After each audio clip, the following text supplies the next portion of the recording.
Hi friends, ಎಲ್ರಿಗೂ ನಮಸ್ಕಾರ. ಜ್ಞಾನಗಂಗೋತ್ರಿ ಸಂಸ್ಥೆಯ ಇನ್ಕ್ವೆಸ್ಟ್ ಪ್ರಚಲಿತ ಘಟನೆಗಳ ಸರಣಿಗೆ ತಮ್ಮೆಲ್ಲರಿಗೂ ಮತ್ತೊಮ್ಮೆ ಸ್ವಾಗತ. ಇವತ್ತು ನಾವು ಸಂಚಿಕೆ ಸಂಖ್ಯೆ 794 ಡಿಸ್ಕಸ್ ಮಾಡ್ತಾ ಇದ್ವಿ. ದಿನಾಂಕ 24 ಮತ್ತು 25 ಡಿಸೆಂಬರ್ 2024. ಸೊ ಇವತ್ತಿನ ಅಪ್ಡೇಟ್ಸ್ ಅನ್ನ ತಿಳಿಯೋದಕ್ಕಿಂತ ಮುಂಚೆ ಕಳೆದ ಸಂಚಿಕೆಯ ಪ್ರಶ್ನೆಗಳ ಉತ್ತರಗಳು ಪ್ರಶ್ನೆ ಸಂಖ್ಯೆ 1ಕ್ಕೆ ಆಪ್ಷನ್ ಸಿ ಮತ್ತು ಪ್ರಶ್ನೆ ಸಂಖ್ಯೆ 2ಕ್ಕೆ ಆಪ್ಷನ್ ಎ ಸರಿ ಉತ್ತರವಾಗಿರುತ್ತೆ. ಹಾಗಿದ್ರೆ ಇವತ್ತಿನ ಮೊದಲನೇ ಪ್ರಶ್ನೆಗೆ ಬರೋಣ.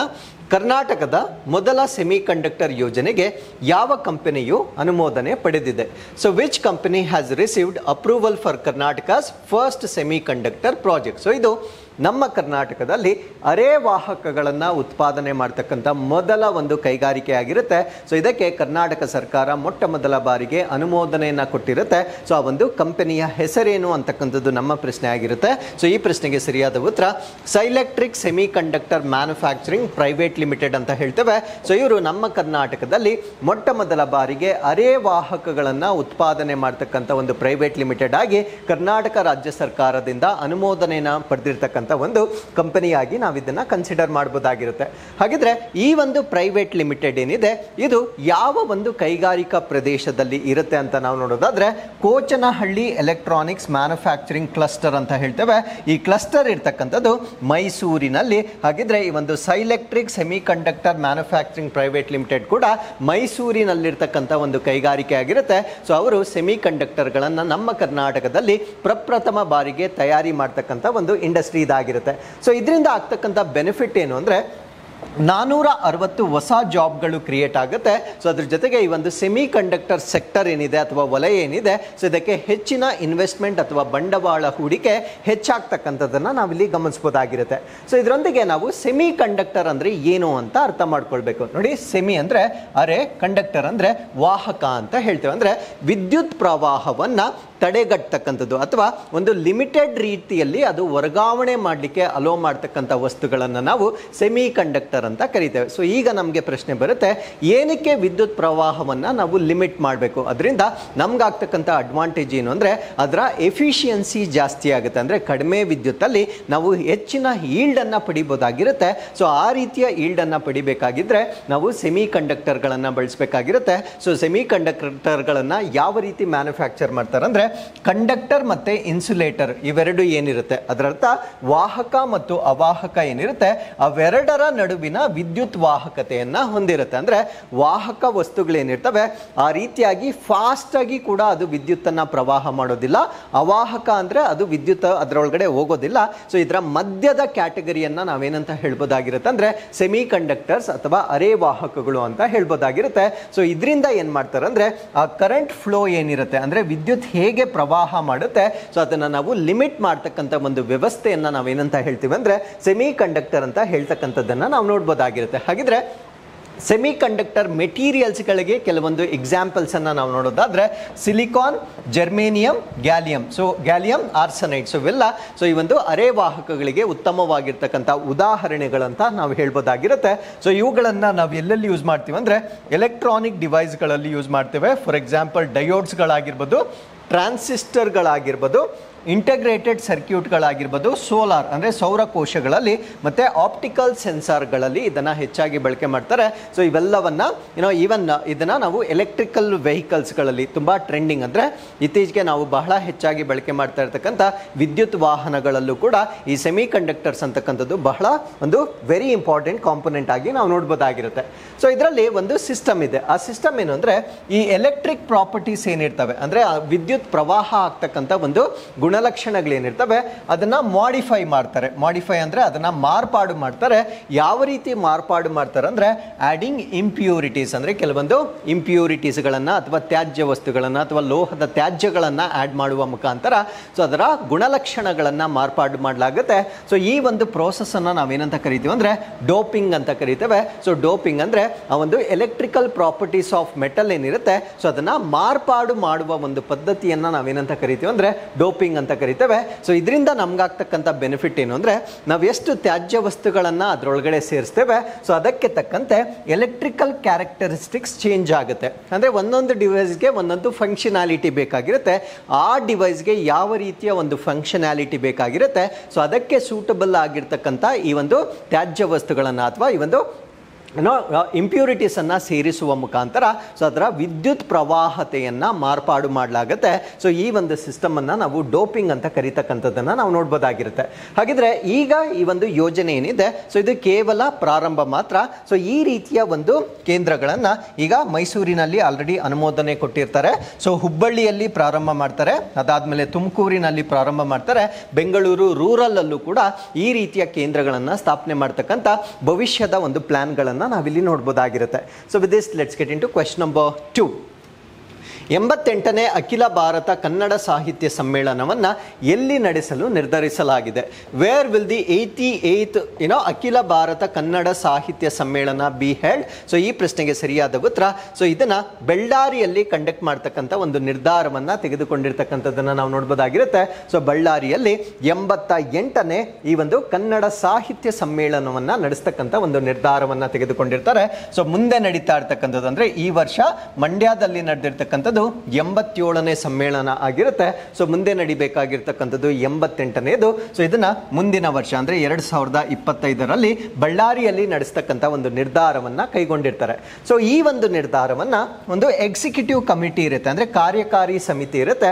ಸೊ ಆ ಒಂದು ಕಾರ್ಯಕಾರಿ ಸಮಿತಿಯ ಮುಖಾಂತರ ಸೊ ಈ ಒಂದು ನಿರ್ಧಾರವನ್ನ ತಿಳಿಸಿರ್ತಕ್ಕಂಥದ್ದನ್ನ ನಾವು ನೋಡ್ಬೋದಾಗಿರುತ್ತೆ. ಸೊ ಈ ಬಳ್ಳಾರಿಯಲ್ಲಿ ಪ್ರೀವಿಯಸ್ಲಿ ಈ ಒಂದು ಸಮ್ಮೇಳನ ನಡೆದಿದೆಯಾ ಅಂತ ನಾವು ನೋಡೋದಾದ್ರೆ ಸೊ ಆಫ್ಟರ್ 66 ಇಯರ್ಸ್ ಅಂದ್ರೆ 66 ವರ್ಷಗಳ ನಂತರ ಮತ್ತೊಮ್ಮೆ ಬಳ್ಳಾರಿಯಲ್ಲಿ ಈ ಒಂದು ಸಮ್ಮೇಳನ ನಡೆಯಲಿದೆ. ಸೊ ಇದಕ್ಕಿಂತ ಮುಂಚೆ ಇಲ್ಲಿ 3 ಬಾರಿ ಸಮ್ಮೇಳನವನ್ನ ಆರ್ಗನೈಸ್ ಮಾಡಲಾಗಿರುತ್ತೆ. ಮೊದಲನೇ ಸಾರಿ 1926 ಅಲ್ಲಿ ಮಾಡಿರ್ತಾರೆ, ಅದಾದ್ಮೇಲೆ 1938 ಅಲ್ಲಿ ಮಾಡಿರ್ತಾರೆ, ಅದಾದ್ಮೇಲೆ 1958 ಅಲ್ಲಿ ಮಾಡಿರ್ತಾರೆ, ಅದಾದ್ಮೇಲೆ ಬಳ್ಳಾರಿಯಲ್ಲಿ ಕನ್ನಡ ಸಾಹಿತ್ಯ ಸಮ್ಮೇಳನ ಆಗಿರೋದಿಲ್ಲ. ಸೊ ಮುಂದಿನ ಬಾರಿ ಸಮ್ಮೇಳನ ನಡೆದ್ರೆ ಒಟ್ಟು 4 ಬಾರಿ ಬಳ್ಳಾರಿಯಲ್ಲಿ ಸೊ ಈ ಒಂದು ಸಮ್ಮೇಳನವನ್ನ ನಡೆಸ್ತಂತೆ ಆಗುತ್ತೆ. ಸೊ ಪ್ರಸ್ತುತವಾಗಿ 3 ಬಾರಿ ಈಗಾಗಲೇ ಸೊ ಈ ಭಾಗದಲ್ಲಿ ಸಮ್ಮೇಳನವನ್ನ ನಡೆಸಿರ್ತಕ್ಕಂಥದ್ದನ್ನ ನಾವು ನೋಡ್ಬೋದಾಗಿರುತ್ತೆ.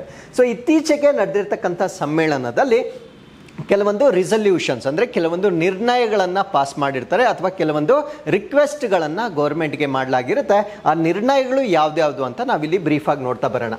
ಸೊ ಇಂಪ್ಲಿಮೆಂಟೇಷನ್ ಆಫ್ ಕನ್ನಡ ಭಾಷಾ ಸಮಗ್ರ ಅಭಿವೃದ್ಧಿ ಅಭಿಯಾನ ಅಧಿನಿಯಮ ಸೊ 2022 ಅಂದರೆ 2022ರಲ್ಲಿ ನಮ್ಮ ಕರ್ನಾಟಕ ಸರ್ಕಾರ ಕನ್ನಡ ಭಾಷಾ ಸಮಗ್ರ ಅಭಿವೃದ್ಧಿ ಅಧಿನಿಯಮವನ್ನು ಅದು ಅಡಾಪ್ಟ್ ಮಾಡ್ಕೊಂಡಿರುತ್ತೆ ಅಥವಾ ಆ ಒಂದು ಅಧಿನಿಯಮವನ್ನು ಅನೌನ್ಸ್ ಮಾಡಿರುತ್ತೆ. ಯಾವಾಗ 2022ಅಲ್ಲಿ. ಬಟ್ ಇದನ್ನು ಇನ್ನೂ ಅನುಷ್ಠಾನಗೊಳಿಸಿರಲಿಲ್ಲ. ಸೊ ಇದನ್ನು ಅನುಷ್ಠಾನ ಮಾಡ್ತಕ್ಕಂಥ ಒಂದು ಪ್ರೆಷರನ್ನು ಕಳೆದ ಬಾರಿ ಅಥವಾ ಈ ಸಾರಿ ಮಂಡ್ಯದಲ್ಲಿ ನಡೆದಿರ್ತಕ್ಕಂಥ ಸಮ್ಮೇಳನದಲ್ಲಿ ಸರ್ಕಾರದ ಮೇಲೆ ಒತ್ತಡವನ್ನು ಹೇರಿರ್ತಕ್ಕಂಥದ್ದನ್ನು ನಾವಿಲ್ಲಿ ನೋಡ್ಬೋದಾಗಿರುತ್ತೆ. ಸೊ ಅದರ ಜೊತೆಗೆ government should bring about an amendment to appoint Kannada Sahitya Parishat president as vice president of the state level committee. ಅಂದರೆ ರಾಜ್ಯ ಮಟ್ಟದ ಒಂದು ಸಮಿತಿ ಏನಿರುತ್ತೆ ಆ ಸಮಿತಿಯ ವೈಸ್ ಪ್ರೆಸಿಡೆಂಟ್ ಆಗಿ ನಮ್ಮ ಕನ್ನಡ ಸಾಹಿತ್ಯ ಪರಿಷತ್ನ ಪ್ರೆಸಿಡೆಂಟ್ ಯಾರಿರ್ತಾರೆ ಸೊ ಅವ್ರನ್ನ ವೈಸ್ ಪ್ರೆಸಿಡೆಂಟ್ ಆಗಿ ಮಾಡ್ತಕ್ಕಂಥ ಒಂದು ಅಮೆಂಡ್ಮೆಂಟ್ ಅಥವಾ ತಿದ್ದುಪಡಿಯನ್ನು ಮಾಡಬೇಕಂತ ಸೊ ಈ ಒಂದು ರೆಸಲ್ಯೂಷನ್ ಅಥವಾ ನಿರ್ಣಯವನ್ನು ನಾವು ನೋಡ್ಬೋದಾಗಿರುತ್ತೆ. And government should effectively handle pending court cases relating to jobs for Kannadigas. ಅಂದರೆ ನಮ್ಮ ಕನ್ನಡಿಗಾಸ್ ಅಥವಾ ಲೋಕಲೈಟ್ಸ್ ಅಥವಾ ಇಲ್ಲಿರ್ತಕ್ಕಂಥ ಸ್ಥಳೀಯರಿಗೆ ಈ ಉದ್ಯೋಗಾವಕಾಶಗಳಲ್ಲಿ ಏನಿದೆ ಸೊ ಅದರಲ್ಲಿ ಬರ್ತಕ್ಕಂಥ ನಮ್ಮ ರಿಸರ್ವೇಷನ್ ಏನಿರುತ್ತೆ ಅಥವಾ ನಮ್ಮ ರೈಟ್ಸ್ ಏನಿರುತ್ತೆ ಸೊ ಅದಕ್ಕೆ ಸಂಬಂಧಪಟ್ಟಿರ್ತಕ್ಕಂಥ ಕೆಲವೊಂದು ಮೊಕದ್ದಮೆಗಳೇನಿರ್ತವೆ ಆ ಮೊಕದ್ದಮೆಗಳನ್ನು ಶೀಘ್ರವಾಗಿ ಬಗೆಹರಿಸಿ ಇಲ್ಲಿರ್ತಕ್ಕಂಥ ಲೋಕಲ್ಸ್ಗಳಿಗೆ ಹೆಚ್ಚಿನ ಉದ್ಯೋಗಗಳನ್ನು ನೀಡ್ತಕ್ಕಂಥ ಅವಕಾಶಗಳನ್ನು ಸೃಷ್ಟಿ ಮಾಡ್ಕೊಳ್ತಕ್ಕಂಥ ಒಂದು ನಿರ್ಣಯವನ್ನು ಕೂಡ ನಾವು ನೋಡ್ಬೋದಾಗಿರುತ್ತೆ. ಅದ್ರ ಜೊತೆಗೆ ಸೊ ಹೋಲ್ಡ್ scheduled ವಿಶ್ವ ಕನ್ನಡ ಸಾಹಿತ್ಯ ಸಮ್ಮೇಳನ at Davanagere at the earliest by involving KSP. ಅಂದರೆ ಈ ಒಂದು ದಾವಣಗೆರೆಯಲ್ಲಿ ವಿಶ್ವ ಕನ್ನಡ ಸಾಹಿತ್ಯ ಸಮ್ಮೇಳನವನ್ನು ಕಂಡಕ್ಟ್ ಮಾಡಿ ಅಂತಕ್ಕಂಥ ಒಂದು ಕೂಗನ್ನು ಕೂಡ ನಾವು ನೋಡ್ಬೋದಾಗಿರುತ್ತೆ. ಸೊ ಅದ್ರ ಜೊತೆಗೆ ಸ್ಟೇಟ್ ಗೌರ್ಮೆಂಟ್ ಶುಡ್ ಡಿಕ್ಲೇರ್ ರಾಷ್ಟ್ರಕವಿ ಸೂನ್. ಸೊ ರಾಷ್ಟ್ರಕವಿಯನ್ನು ನಮ್ಮ ರಾಜ್ಯ ಸರ್ಕಾರ ಬೇಗ ಡಿಕ್ಲೇರ್ ಮಾಡಬೇಕು ಅಂತ ಹೇಳ್ಬೋದಾಗಿರುತ್ತೆ. ಸೊ ಅದ್ರ ಜೊತೆಗೆ implementation of Sarojini Mahishi report as a policy or a law. So Sarojini Mahishi ಅವರ ವರದಿ ಏನಿರುತ್ತೆ ಸೊ ಅದನ್ನು ಅನುಷ್ಠಾನಗೊಳಿಸಿ. ಅದರಲ್ಲಿ ಕೆಲವೊಂದನ್ನು ಆಲ್ರೆಡಿ ಅನುಷ್ಠಾನಗೊಳಿಸಿರ್ತಾರೆ, ಸೊ ಇನ್ನೂ ಕೆಲವೊಂದು ಬಾಕಿ ಇರುತ್ತೆ. ಸೊ ಆ ಒಂದು ಬಾಕಿ ಇರತಕ್ಕಂಥ ಒಂದು ಶಿಫಾರಸುಗಳನ್ನು ಅನುಷ್ಠಾನ ಮಾಡಿ ಅಂತಕ್ಕಂಥ ಒಂದು ರೆಸಲ್ಯೂಷನ್ಗಳನ್ನು ಅಥವಾ ಒಂದು ಕೂಗುಗಳನ್ನು ಸೊ ಈ ಒಂದು ಸಾಹಿತ್ಯ ಸಮ್ಮೇಳನದ ಸಮಯದಲ್ಲಿ ನಾವು ರೀಕಾಲ್ ಮಾಡ್ಬೋದಾಗಿರುತ್ತೆ. So with this let's get into question number 3. Kalyana Karnataka ಪ್ರದೇಶಕ್ಕೆ ಸಂಬಂಧಿಸಿದಂತೆ ಹೊಸ ಸಚಿವಾಲಯದ ಮುಖ್ಯ ಗಮನ ಯಾವುದು? So what is the main issue that the new secretariat will address for the Kalyana Karnataka region? So ನಮ್ಗೆ ಗೊತ್ತು, ಕಲ್ಯಾಣ ಕರ್ನಾಟಕ ಪ್ರಾಂತ್ಯವನ್ನು ಅಭಿವೃದ್ಧಿಗೊಳಿಸಲಿಕ್ಕೆ ಸಾಕಷ್ಟು ನಿರ್ಣಯಗಳನ್ನು ತೆಗೆದುಕೊಳ್ಳಲಾಗಿರುತ್ತೆ. ಸೊ ಅಷ್ಟಾದರೂ ಕೂಡ ಅದನ್ನು ಕಡೆಗಣಿಸಿದ ಭಾಗ ಅಂತಲೇ ಇನ್ನೂ ಕೂಡ ನಾವು ಕನ್ಸಿಡರ್ ಮಾಡ್ತಾ ಇರ್ತೇವೆ. ಕಾರಣ ಏನು ಅಂದರೆ, ಈ ಸದರ್ನ್ ಪಾರ್ಟ್ ಆಫ್ ಕರ್ನಾಟಕದಲ್ಲಿ ಆಗಷ್ಟು ಅಭಿವೃದ್ಧಿಗಳು ನಾರ್ದರ್ನ್ ಪಾರ್ಟ್ ಆಫ್ ಕರ್ನಾಟಕದಲ್ಲಿ ಆಗ್ತಾ ಇಲ್ಲ. ಸೊ ಅದರಿಂದ ಅಲ್ಲಿರ್ತಕ್ಕಂಥ ಜನರನ್ನು ಅಥವಾ ಅಲ್ಲಿರ್ತಕ್ಕಂಥ ಒಂದು ಭೌಗೋಳಿಕ ಪ್ರದೇಶವನ್ನು ಕೂಡ ಮುನ್ನೆಲೆಗೆ ತರಬೇಕು ಅಂತ ಅನೇಕ ನಿರ್ಧಾರಗಳನ್ನು ಈಗಾಗಲೇ ತೆಗೆದುಕೊಳ್ಳಲಾಗಿರುತ್ತೆ. ಸೊ ಅದ್ರ ಜೊತೆಗೆ ಇನ್ನೊಂದು ಅಡಿಷನ್ ಏನು ಅಂದರೆ, ಈ ಕಲ್ಯಾಣ ಕರ್ನಾಟಕಕ್ಕೆ ಸಂಬಂಧಪಟ್ಟಂತೆ ಒಂದು ಸೆಕ್ರೆಟರಿಯೇಟ್ ಅನ್ನ ಸ್ಥಾಪನೆ ಮಾಡ್ತಕ್ಕಂಥ ಒಂದು ನಿರ್ಧಾರವನ್ನು ಚೀಫ್ ಮಿನಿಸ್ಟರ್ ಈಗ ಎಕ್ಸ್ಪ್ರೆಸ್ ಮಾಡಿರ್ತಾರೆ. ಸೊ ಅದರ ಆಬ್ಜೆಕ್ಟಿವ್ ಅಥವಾ ಉದ್ದೇಶ ಏನು ಅಂತಕ್ಕಂಥದ್ದು ನಮ್ಮ ಪ್ರಶ್ನೆ ಆಗಿರುತ್ತೆ. ಸೊ ಈ ಪ್ರಶ್ನೆಗೆ ಸರಿಯಾದ ಉತ್ತರ ಆಡಳಿತಾತ್ಮಕ ಗಮನ ಕೊರತೆ ಮತ್ತು ಸ್ಥಳೀಯ ಸಮಸ್ಯೆಗಳನ್ನು ನಿಭಾಯಿಸುವುದು. ಅಂದರೆ ಲ್ಯಾಕ್ ಆಫ್ ಅಡ್ಮಿನಿಸ್ಟ್ರೇಟಿವ್ ಅಟೆನ್ಷನ್. ಅಂದರೆ ಕೆಲವೊಂದು ಪಾಲಿಸಿಗಳನ್ನು, ಕೆಲವೊಂದು ಪ್ರಾಜೆಕ್ಟ್ಸ್ಗಳನ್ನು ಅನೌನ್ಸ್ ಮಾಡ್ತಾರೆ, ಬಟ್ ಅದನ್ನು ಇಂಪ್ಲಿಮೆಂಟ್ ಮಾಡ್ತಕ್ಕಂಥ ಅಡ್ಮಿನಿಸ್ಟ್ರೇಷನ್ ಏನಿದೆ ಅದರಲ್ಲಿ ಕೊರತೆ ಇರುತ್ತೆ. ಸೊ ಅದ್ರ ಜೊತೆಗೆ ಹ್ಯಾಂಡ್ಲಿಂಗ್ ಲೋಕಲ್ ಇಶ್ಯೂಸ್, ಅಂದರೆ ಅಲ್ಲಿರ್ತಕ್ಕಂಥ ಸ್ಥಳೀಯವಾದ ಸಮಸ್ಯೆಗಳೇನಿರುತ್ತೆ ಅದನ್ನು ಬಗೆಹರಿಸುವಲ್ಲಿ ಲೋಪಗಳು ಉಂಟಾಗ್ತಾ ಇದ್ದಾವೆ. ಸೊ ಇವೆರಡನ್ನ ಟೇಕ್ ಕೇರ್ ಮಾಡಲಿಕ್ಕೆ ಅವರಿಗೆ ಸಂಬಂಧಪಟ್ಟಂತೆ ಒಂದು ಸೆಕ್ರೆಟರಿಯೇಟ್ ಅನ್ನ ಸ್ಥಾಪನೆ ಮಾಡ್ತಕ್ಕಂಥ ನಿರ್ಧಾರವನ್ನು ಮುಖ್ಯಮಂತ್ರಿಗಳು ತಿಳಿಸಿರ್ತಕ್ಕಂಥದ್ದನ್ನು ನಾವು ನೋಡ್ಬೋದಾಗಿರುತ್ತೆ. So separate secretariat for Kalyana Karnataka ಅಥವಾ ಕಲ್ಯಾಣ ಕರ್ನಾಟಕಕ್ಕೆ ಪ್ರತ್ಯೇಕ ಕಾರ್ಯಾಲಯ ಅಥವಾ ಸಚಿವಾಲಯ ಅಂತ ಹೇಳ್ಬೋದಾಗಿರುತ್ತೆ. ಸೊ ಕಲ್ಯಾಣ ಕರ್ನಾಟಕದಲ್ಲಿ ನಾವು ಬೀದರ್, ಕಲಬುರಗಿ, ಯಾದಗಿರಿ, ರಾಯಚೂರು, ಕೊಪ್ಪಳ, ಬಳ್ಳಾರಿ ಮತ್ತು ವಿಜಯನಗರ ಜಿಲ್ಲೆಗಳನ್ನು ನಾವು ನೋಡ್ಬೋದಾಗಿರುತ್ತೆ. ಸೊ ಇಷ್ಟು ಭಾಗವನ್ನು ಮುನ್ನೆಲೆಗೆ ತರ್ತಕ್ಕಂಥದ್ದು ಈ ಒಂದು ನಿರ್ಧಾರದ ಉದ್ದೇಶವಾಗಿ ನಾವು ನೋಡ್ಬೋದಾಗಿರುತ್ತೆ. ಸೊ ಇದಕ್ಕಾಗಿ ಏನನ್ನ ಕ್ರಿಯೇಟ್ ಮಾಡ್ತಾ ಇದ್ದಾರೆ ಅಂದರೆ, ಒಂದು ಸಪರೇಟ್ ಸೆಕ್ರೆಟರಿಯೇಟ್ ಅನ್ನ ಕ್ರಿಯೇಟ್ ಮಾಡ್ತಾ ಇದ್ದಾರೆ. ಯಾವ ಭಾಗಕ್ಕಾಗಿ ಅಂದರೆ ಕಲ್ಯಾಣ ಕರ್ನಾಟಕ ಪ್ರಾಂತ್ಯಕ್ಕಾಗಿ ಅಂತ ನಾವು ನೋಡ್ಬೋದಾಗಿರುತ್ತೆ. ಸೊ ಯಾವ ಉದ್ದೇಶ ಅಂತ ನಾನು ಪ್ರಶ್ನೆಯಲ್ಲೇ ಹೇಳಿದ್ದೇನೆ, ಲಾಂಗ್ ಸ್ಟ್ಯಾಂಡಿಂಗ್ ಡಿಮ್ಯಾಂಡ್, ಅಂದರೆ ಅವರಿಗೆ ಸಂಬಂಧಪಟ್ಟಿರ್ತಕ್ಕಂಥ ಬಹಳ ದಿನಗಳ ಒಂದು ಕೂಗೇನಿದೆ. ಸೊ ಅದೇನು ಅಂದರೆ ಡೆಡಿಕೇಟೆಡ್ ಅಡ್ಮಿನಿಸ್ಟ್ರೇಟಿವ್ ಬಾಡಿ, ಅಂದರೆ ಕಲ್ಯಾಣ ಕರ್ನಾಟಕ ಭಾಗಕ್ಕೆ ಸಂಬಂಧಪಟ್ಟಂತೆ ಒಂದು ಡೆಡಿಕೇಟೆಡ್ ಅಥವಾ ಒಂದು ಮೀಸಲಾದ ಆಡಳಿತ ಮಂಡಳಿ ಅವರಿಗೆ ಬೇಕಾಗಿರುತ್ತೆ ಟು ಹ್ಯಾಂಡಲ್ ದೇರ್ ಇಶ್ಯೂಸ್. ಅಂದರೆ ಅವರ ಸಮಸ್ಯೆಗಳೇನಿರುತ್ತೆ ಸೊ ಅದನ್ನು ಹ್ಯಾಂಡಲ್ ಮಾಡಲಿಕ್ಕೆ ಮೀಸಲಾದ ಆಡಳಿತ ಮಂಡಳಿಯ ಬಹುಕಾಲದ ಬೇಡಿಕೆಯನ್ನು ಪರಿಹರಿಸಲಿಕ್ಕೆ ಸೊ ಈ ಒಂದು ನಿರ್ಧಾರವನ್ನು ತೆಗೆದುಕೊಂಡಿರ್ತಕ್ಕಂಥದ್ದನ್ನು ನಾವಿಲ್ಲಿ ನೋಡ್ಬೋದಾಗಿರುತ್ತೆ. ಹಾಗಿದ್ರೆ what is Kalyana Karnataka region, ಇದರ ಬಗ್ಗೆ ನಾವು ಮಾಹಿತಿಯನ್ನು ತಿಳ್ಕೊಳ್ಳೋದಾದ್ರೆ, ಮುಂಚೆ ಇದನ್ನು ನಾವೇನಂತ ಕರಿತಾ ಇದ್ವಿ ಅಂದರೆ ಹೈದರಾಬಾದ್ ಕರ್ನಾಟಕ ರೀಜನ್ ಅಂತ ಕರಿತಾ ಇದ್ವಿ. ಇದು ನಮ್ಮ ಕರ್ನಾಟಕದ ನಾರ್ದರ್ನ್ ಪಾರ್ಟಲ್ಲಿ ಇರ್ತಕ್ಕಂಥ ಒಂದು ಭಾಗವನ್ನು ನಾವು ಹೈದರಾಬಾದ್ ಕರ್ನಾಟಕ ಅಂತ ಮುಂಚೆ ಕರಿತಾ ಇದ್ರು. ಸೊ ಇದರ ಡೀಟೇಲ್ಸನ್ನು ನಾವು ನೋಡೋದಾದ್ರೆ, ಸೊ ಅದರ ಜಿಲ್ಲೆಗಳನ್ನು ನಾನು ಆಲ್ರೆಡಿ ಹೇಳಿದ್ದೇನೆ, ಬೀದರ್, ಕಲಬುರಗಿ, ಕೊಪ್ಪಲ್, ಬೆಳ್ಳಾರಿ, ವಿಜಯನಗರ, ಯಾದಗಿರಿ ಮತ್ತು ರಾಯಚೂರನ್ನು ಈ ಒಂದು ಕಲ್ಯಾಣ ಕರ್ನಾಟಕ ಭಾಗದಲ್ಲಿ ನಾವು ನೋಡ್ಬೋದಾಗಿರುತ್ತೆ. ಯಾಕೆ ಇದನ್ನು ಮುಂಚೆ ಹೈದರಾಬಾದ್ ಕರ್ನಾಟಕ ಅಂತ ಕರೀತಾ ಇದ್ರು ಅಂದ್ರೆ, it was part of Hyderabad state ruled by Nizams until 1948, ಅಂದ್ರೆ 1948ರವರೆಗೆ ನಿಜಾಮರ ಆಳ್ವಿಕೆಯ ಹೈದರಾಬಾದ್ ರಾಜ್ಯದ ಭಾಗವಾಗಿದ್ದ ಕಾರಣದಿಂದ ಸೊ ಇದನ್ನ ಮುಂಚೆ ಹೈದರಾಬಾದ್ ಕರ್ನಾಟಕ ಅಂತ ಕರೀತಿದ್ದದನ್ನ ನಾವು ನೋಡ್ಬೋದಾಗಿರುತ್ತೆ. ಸೊ ಅದಾದ್ಮೇಲೆ it was merged in to Indian union on September 17, 1948, ಅಂದ್ರೆ ಸೆಪ್ಟೆಂಬರ್ 17, 1948ರಂದು ಆಪರೇಷನ್ ಪೋಲೋ ಮಾಡ್ತಾರೆ. ಆಪರೇಷನ್ ಪೋಲೋವನ್ನು ಮಾಡುವ ಮುಖಾಂತರ ನಮ್ಮ ಭಾರತ ದೇಶದ ಒಕ್ಕೂಟಕ್ಕೆ ವಿಲೀನಗೊಳಿಸಲಾಗಿರುತ್ತೆ. ದಟ್ ಈಸ್ ಆಫ್ಟರ್ ಇಂಡಿಪೆಂಡೆನ್ಸ್, ಅಂದ್ರೆ 1948ಅಲ್ಲಿ ಈ ಒಂದು ಆಪರೇಷನ್ ಪೋಲೋವನ್ನು ಕಂಡಕ್ಟ್ ಮಾಡುವ ಮುಖಾಂತರ ಸೊ ಆ ಭಾಗವನ್ನು ಕೂಡ ಭಾರತ ದೇಶದ ಒಕ್ಕೂಟ ವ್ಯವಸ್ಥೆಗೆ ಸೇರಿಸಲಾಗಿರುತ್ತೆ. ಸೊ ಅದಾದ್ಮೇಲೆ ಇದನ್ನ ಮುನ್ನೆಲೆಗೆ ತರಲಿಕ್ಕೆ ಒಂದು ಸ್ಪೆಷಲ್ ಸ್ಟೇಟಸ್ ಅಥವಾ ವಿಶೇಷ ಸ್ಥಾನಮಾನವನ್ನು ಕೂಡ ಕೊಟ್ಟಿರ್ತಾರೆ. ಆ ಸ್ಪೆಷಲ್ ಸ್ಟೇಟಸ್ ಅನ್ನ ಆರ್ಟಿಕಲ್ 371J ನ ಅಡಿಯಲ್ಲಿ ಕೊಟ್ಟಿರ್ತಕ್ಕಂಥದ್ದನ್ನ ನಾವು ನೋಡಬಹುದಾಗಿರುತ್ತೆ. ಸೊ ಆ ಭಾಗವನ್ನ ಅಭಿವೃದ್ಧಿಗೊಳಿಸ್ತಕ್ಕಂಥದ್ದು ಈ ಒಂದು ಆರ್ಟಿಕಲ್ 371J ನ ಉದ್ದೇಶವಾಗಿ ನಾವು ನೋಡಬಹುದಾಗಿರುತ್ತೆ. ಸೊ ಅದಾದ್ಮೇಲೆ ಇದಕ್ಕೆ ಮರುನಾಮಕರಣ ಮಾಡಲಾಗುತ್ತೆ.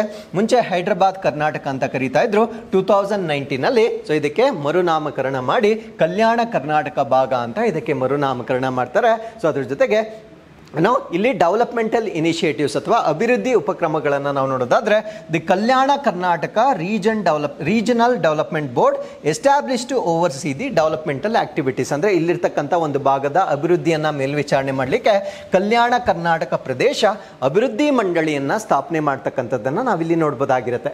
So with this let's get into question number 4. ಯಾವ ಸಂಸ್ಥೆಯು ಬೆಂಗಳೂರಿನಲ್ಲಿ ನೈಟ್ರೋಜನ್ ಡೈಆಕ್ಸೈಡ್ ಮಾಲಿನ್ಯವನ್ನು ಅನ್ವೇಷಣೆ ಮಾಡಲು ಜಂಟಿ ಸಮಿತಿಯನ್ನು ಸ್ಥಾಪಿಸಿದೆ? So which body has set a joint committee to investigate nitrogen dioxide pollution in Bengaluru? So ನಮ್ಮ ಬೆಂಗಳೂರಿನಲ್ಲಿ ಸೊ ಈಗ ಪ್ರಸ್ತುತವಾಗಿರ್ತಕ್ಕಂಥ ಸಮಸ್ಯೆ ಏನು ಅಂದರೆ, ಈ ನೈಟ್ರೋಜನ್ ಆಕ್ಸೈಡ್ ಏನಿದೆ ಇದು WHO ಗೈಡ್ಲೈನ್ಸ್ ಅಂದರೆ ವಿಶ್ವ ಆರೋಗ್ಯ ಸಂಸ್ಥೆಯ ಒಂದು ಮಾನದಂಡಗಳೇನಿದ್ದಾವೆ ಆ ಮಾನದಂಡಗಳಿಗಿಂತ ಡಬಲ್ ಟೈಮ್ ಎಕ್ಸೀಡ್ ಆಗಿರ್ತಕ್ಕಂಥದ್ದನ್ನು ನಾವು ನೋಡ್ಬೋದಾಗಿರುತ್ತೆ.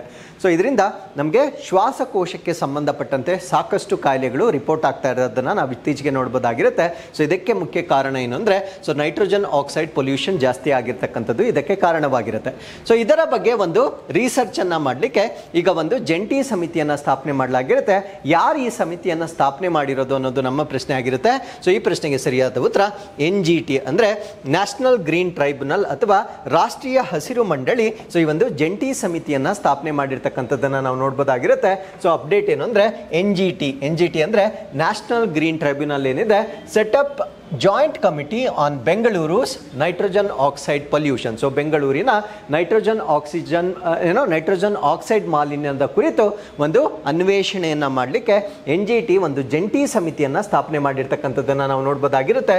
So remember, it is national green tribunal ಆಗಿರುತ್ತೆ. ಸೊ ಯಾವ ಪೊಲ್ಯೂಷನ್ ಅನ್ನು ಅವರು ರಿಸರ್ಚ್ ಮಾಡ್ತಾರೆ ಅಂದರೆ ನೈಟ್ರೋಜನ್ ಡೈಆಕ್ಸೈಡ್ ಪೊಲ್ಯೂಷನ್ ಅನ್ನು ರಿಸರ್ಚ್ ಮಾಡ್ತಕ್ಕಂಥದ್ದನ್ನು ನಾವಿಲ್ಲಿ ನೋಡ್ಬೋದಾಗಿರುತ್ತೆ. ಸೊ ಈ ಒಂದು ಕಮಿಟಿಯ ಸಂಯೋಜನೆ ಅಥವಾ ಅದರ ಕಾಂಪೋಸಿಷನ್ ಅನ್ನು ನಾವು ನೋಡೋದಾದ್ರೆ, ಸೊ ಇದರಲ್ಲಿ ಸಾಕಷ್ಟು ಅಫಿಷಿಯಲ್ಸ್ ಅನ್ನು ನಾವು ನೋಡ್ಬೋದಾಗಿರುತ್ತೆ. ಆ ಅಫಿಷಿಯಲ್ಸ್ ಅನ್ನ ಎಲ್ಲಿಂದ ಆಯ್ಕೆ ಮಾಡ್ಕೊಂಡಿರ್ತಾರೆ ಅಂದರೆ CPCB ಅಂದರೆ ಸೆಂಟ್ರಲ್ ಪೊಲ್ಯೂಷನ್ ಕಂಟ್ರೋಲ್ ಬೋರ್ಡ್ ಅಥವಾ ಇದನ್ನು ನಾವು ಕೇಂದ್ರ ಮಾಲಿನ್ಯ ನಿಯಂತ್ರಣ ಮಂಡಳಿಯ ಅಧಿಕಾರಿಗಳನ್ನು ನಾವು ನೋಡ್ಬೋದಾಗಿರುತ್ತೆ. Karnataka state pollution control board ಅಂದರೆ ಕರ್ನಾಟಕ ರಾಜ್ಯ ಮಾಲಿನ್ಯ ನಿಯಂತ್ರಣ ಮಂಡಳಿಯ ಅಧಿಕಾರಿಗಳನ್ನು ನಾವು ನೋಡ್ಬೋದಾಗಿರುತ್ತೆ. ಸೊ ಅದ್ರ ಜೊತೆಗೆ regional director of ministry of environment, forest and climate change ಅಂದರೆ ಈ ಒಂದು ಕೇಂದ್ರ ಅರಣ್ಯ ಸಚಿವಾಲಯದ ಪ್ರಾದೇಶಿಕ ನಿರ್ದೇಶಕರನ್ನ ಒಳಗೊಂಡಂತೆ ಒಂದು ಜಂಟಿ ಸಮಿತಿಯನ್ನ NGT ವತಿಯಿಂದ ಸ್ಥಾಪನೆ ಮಾಡಿರ್ತಕ್ಕಂಥದ್ದನ್ನು ನಾವಿಲ್ಲಿ ನೋಡ್ಬೋದಾಗಿರುತ್ತೆ. ಸೊ ಈ ಒಂದು ಡಿಸಿಷನ್ ಏನಿದೆ ಏನಕ್ಕೆ ತಗೊಂಡಿರ್ತಾರೆ ಅಂದರೆ, ಗ್ರೀನ್ ಪೀಸ್ ಇಂಡಿಯಾ ವತಿಯಿಂದ ಇತ್ತೀಚೆಗೆ ಒಂದು ವರದಿ ಬಿಡುಗಡೆ ಆಗಿರುತ್ತೆ. ಸೊ ಆ ಒಂದು ವರದಿ 2023ಕ್ಕೆ ಸಂಬಂಧಪಟ್ಟಿದ್ದು. ಈ ಒಂದು ವರದಿಯ ಪ್ರಕಾರ ನಮ್ಮ ಬೆಂಗಳೂರಿನಲ್ಲಿ ಇರ್ತಕ್ಕಂಥ ನೈಟ್ರೋಜನ್ ಡೈಆಕ್ಸೈಡ್ ಲೆವೆಲ್ಸ್ ಏನಿರುತ್ತೆ, ಸೊ ಅದು ಅದರ ಸೇಫ್ ಲಿಮಿಟ್ ಏನಿದೆ ಆ ಸೇಫ್ ಲಿಮಿಟ್ಗಿಂತ 2 ಬಾರಿ ಹೆಚ್ಚಾಗಿದೆ. ಅದನ್ನ ಎಲ್ಲಿಗೆ ಕಂಪೇರ್ ಮಾಡ್ಕೊಂಡಿರ್ತಾರೆ ಅಂದರೆ, ವಿಶ್ವ ಆರೋಗ್ಯ ಸಂಸ್ಥೆ ಒಂದು ಲಿಮಿಟ್ ಅನ್ನ ಕೊಟ್ಟಿರ್ತಾರೆ. ಸೊ ಆ ಲಿಮಿಟ್ಗೆ ಹೋಲಿಕೆ ಮಾಡಿಕೊಳ್ಳುವ ಮುಖಾಂತರ ಬೆಂಗಳೂರಿನಲ್ಲಿ ನೈಟ್ರೋಜನ್ ಡೈಆಕ್ಸೈಡ್ ಅಂತಕ್ಕಂಥದ್ದು ನಾರ್ಮಲ್ ರೇಂಜ್ಗಿಂತ ಟ್ವೈಸ್ ಅಥವಾ ಡಬಲ್ ಆಗಿದೆ ಅಂತಕ್ಕಂಥ ಒಂದು ಮಾಹಿತಿಯನ್ನು ನಾವಿಲ್ಲಿ ನೋಡ್ಬೋದಾಗಿರುತ್ತೆ. ಸೊ ನೈಟ್ರೋಜನ್ ಆಕ್ಸೈಡ್ಗೆ ನಾವು ಜಾಸ್ತಿ ಎಕ್ಸ್ಪೋಸ್ ಆಗೋದ್ರಿಂದ ಬರ್ತಕ್ಕಂಥ ಕಾಯಿಲೆಗಳೇನು? ಸೊ ಅಸ್ತಮಾ ಕಾಯಿಲೆ ಬರುತ್ತೆ. ಅದಾದಮೇಲೆ ಏರ್ವೇ ಇನ್ಫ್ಲಮೇಷನ್ ಅಂದರೆ ನಮ್ಮ ಶ್ವಾಸಕೋಶದ ಒಂದು ಭಾಗಗಳೇನಿರ್ತವೆ ಸೊ ಅದು ಊದ್ಕೊಳ್ತಕ್ಕಂಥದ್ದನ್ನು ನಾವು ನೋಡ್ಬೋದಾಗಿರುತ್ತೆ. ರೆಸ್ಪಿರೇಟರಿ ಇರಿಟೇಷನ್ ಅಂದರೆ ನಮ್ಮ ಶ್ವಾಸಕೋಶದಲ್ಲಿ ಕಿರಿಕಿರಿ ಆಗ್ತಕ್ಕಂಥದ್ದನ್ನು ನಾವು ನೋಡ್ಬೋದಾಗಿರುತ್ತೆ. ಸೊ ಅದ್ರ ಜೊತೆಗೆ ನಮ್ಮ ಉಸಿರಾಟ ವ್ಯವಸ್ಥೆ ಅಂತಕ್ಕಂಥದ್ದು ಹದಗೆಡ್ತಕ್ಕಂಥದ್ದನ್ನು ಈ ಒಂದು ನೈಟ್ರೋಜನ್ ಡೈಆಕ್ಸೈಡ್ ಹೆಚ್ಚಾಗೋದ್ರಿಂದ ಬರ್ತಕ್ಕಂಥ ಕಾರಣಗಳಾಗಿರುತ್ತೆ ಅಥವಾ ಪ್ರಾಬ್ಲಮ್ಸ್ ಆಗಿರುತ್ತೆ. ಸೊ ಈ ನೈಟ್ರೋಜನ್ ಡೈಆಕ್ಸೈಡ್ ಏನಿದೆ, so it is highly reactive and poisonous gas ಆಗಿರುತ್ತೆ. ಅಂದರೆ ಅದು ತುಂಬ ಸುಲಭವಾಗಿ ಪ್ರತಿಕ್ರಿಯೆಗೆ ಒಳಪಡುತ್ತೆ ಮತ್ತು ಅದು ವಿಷಕಾರಿಯಾಗಿರ್ತಕ್ಕಂಥ ಅನಿಲವಾಗಿರುತ್ತೆ. ವಿಷಕಾರಿ ಅಂದರೆ ಸೊ ಅದು ಎಲ್ಲಿವರೆಗೂ ಲಿಮಿಟಲ್ಲಿರುತ್ತೆ ಅಲ್ಲಿವರೆಗೂ ಏನು ತೊಂದರೆ ಆಗೋದಿಲ್ಲ. ಆ ಲಿಮಿಟ್ ಎಕ್ಸಿಡ್ ಆದಾಗ ಅದನ್ನು ನಾವು ಪಾಯ್ಸನ್ ಅಥವಾ ಟಾಕ್ಸಿನ್ ಅಂತ ನಾವು ಹೇಳ್ಬೋದಾಗಿರುತ್ತೆ. ಸೊ ಇದು ರೆಡ್ಡಿಶ್ ಬ್ರೌನ್ ಗ್ಯಾಸ್ ಆಗಿರುತ್ತೆ, ಅಂದರೆ ಕೆಂಪು ಕಂದು ಬಣ್ಣದ ಒಂದು ಅನಿಲವಾಗಿರುತ್ತೆ. ಸೊ ಇದರ ವಾಸನೆಯನ್ನು ನಾವು ಚೆಕ್ ಮಾಡೋದಾದರೆ ಕ್ಲೋರಿನ್ ಲೈಕ್ ಸ್ಮೆಲ್ ಅಂದರೆ ಕ್ಲೋರಿನ್ ರೀತಿಯ ಒಂದು ವಾಸನೆಯನ್ನು ಹೊಂದಿರತಕ್ಕಂಥ ಒಂದು ಅನಿಲವಾಗಿರುತ್ತೆ. ಸೊ ಇದರ ಸೋರ್ಸಸ್ ಅಂದರೆ ಯಾವುದರ ಮೂಲಗಳಿಂದ ಇದು ಉತ್ಪತ್ತಿ ಆಗ್ತಾ ಇದೆ ಅಂದರೆ, ಈ ಮೂಲಗಳನ್ನು ನಾವು 2 ಕ್ಯಾಟಗರೀಸ್ ಆಗಿ ಡಿವೈಡ್ ಮಾಡ್ಬೋದಾಗಿರುತ್ತೆ. ಮೊದಲನೇದನ್ನು ನಾವು ಕಂಬಷನ್ ಅಂತ ಕರಿತೇವೆ, ಅಂದರೆ ಕೆಲವೊಂದು ವಸ್ತುಗಳನ್ನು ದಹನ ಮಾಡಿದಾಗ ಇದು ಉತ್ಪತ್ತಿ ಆಗುತ್ತೆ.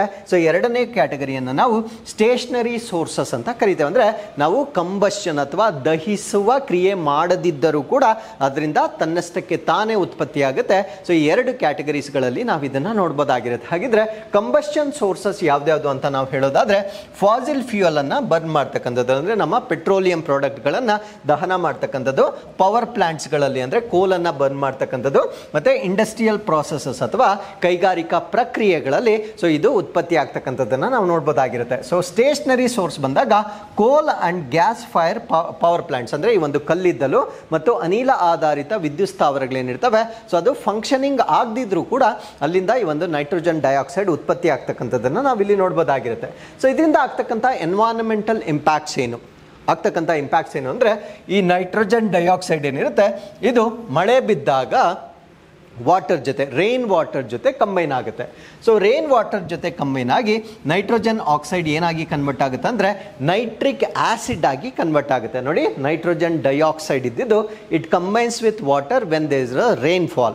ಸೊ ಅವೆರಡು ಕಂಬೈನ್ ಆದಾಗ ಬರ್ತಕ್ಕಂಥ ಸಬ್ಸ್ಟೆನ್ಸನ್ನು ನಾವು ನೈಟ್ರಿಕ್ ಆಸಿಡ್ ಅಂತ ಕರೀತೇವೆ. ನೋಡಿ, ಹೆಸರಲ್ಲೇ ಇದೆ ನೈಟ್ರಿಕ್ ಆಸಿಡ್. ಸೊ ಈ ಒಂದು ನೈಟ್ರಿಕ್ ಆಸಿಡ್ ಆ ನೀರಲ್ಲಿ ಮಿಕ್ಸ್ ಆದಾಗ ಆ ಮಳೆಯನ್ನು ನಾವೇನಂತ ಕರಿತೀವಿ ಅಂದರೆ ಆಸಿಡ್ ರೈನ್ ಅಥವಾ ಆಮ್ಲೀಯ ಮಳೆ ಅಂತ ಹೇಳ್ತಕ್ಕಂಥದ್ದನ್ನು ನಾವಿಲ್ಲಿ ನೋಡ್ಬೋದಾಗಿರುತ್ತೆ.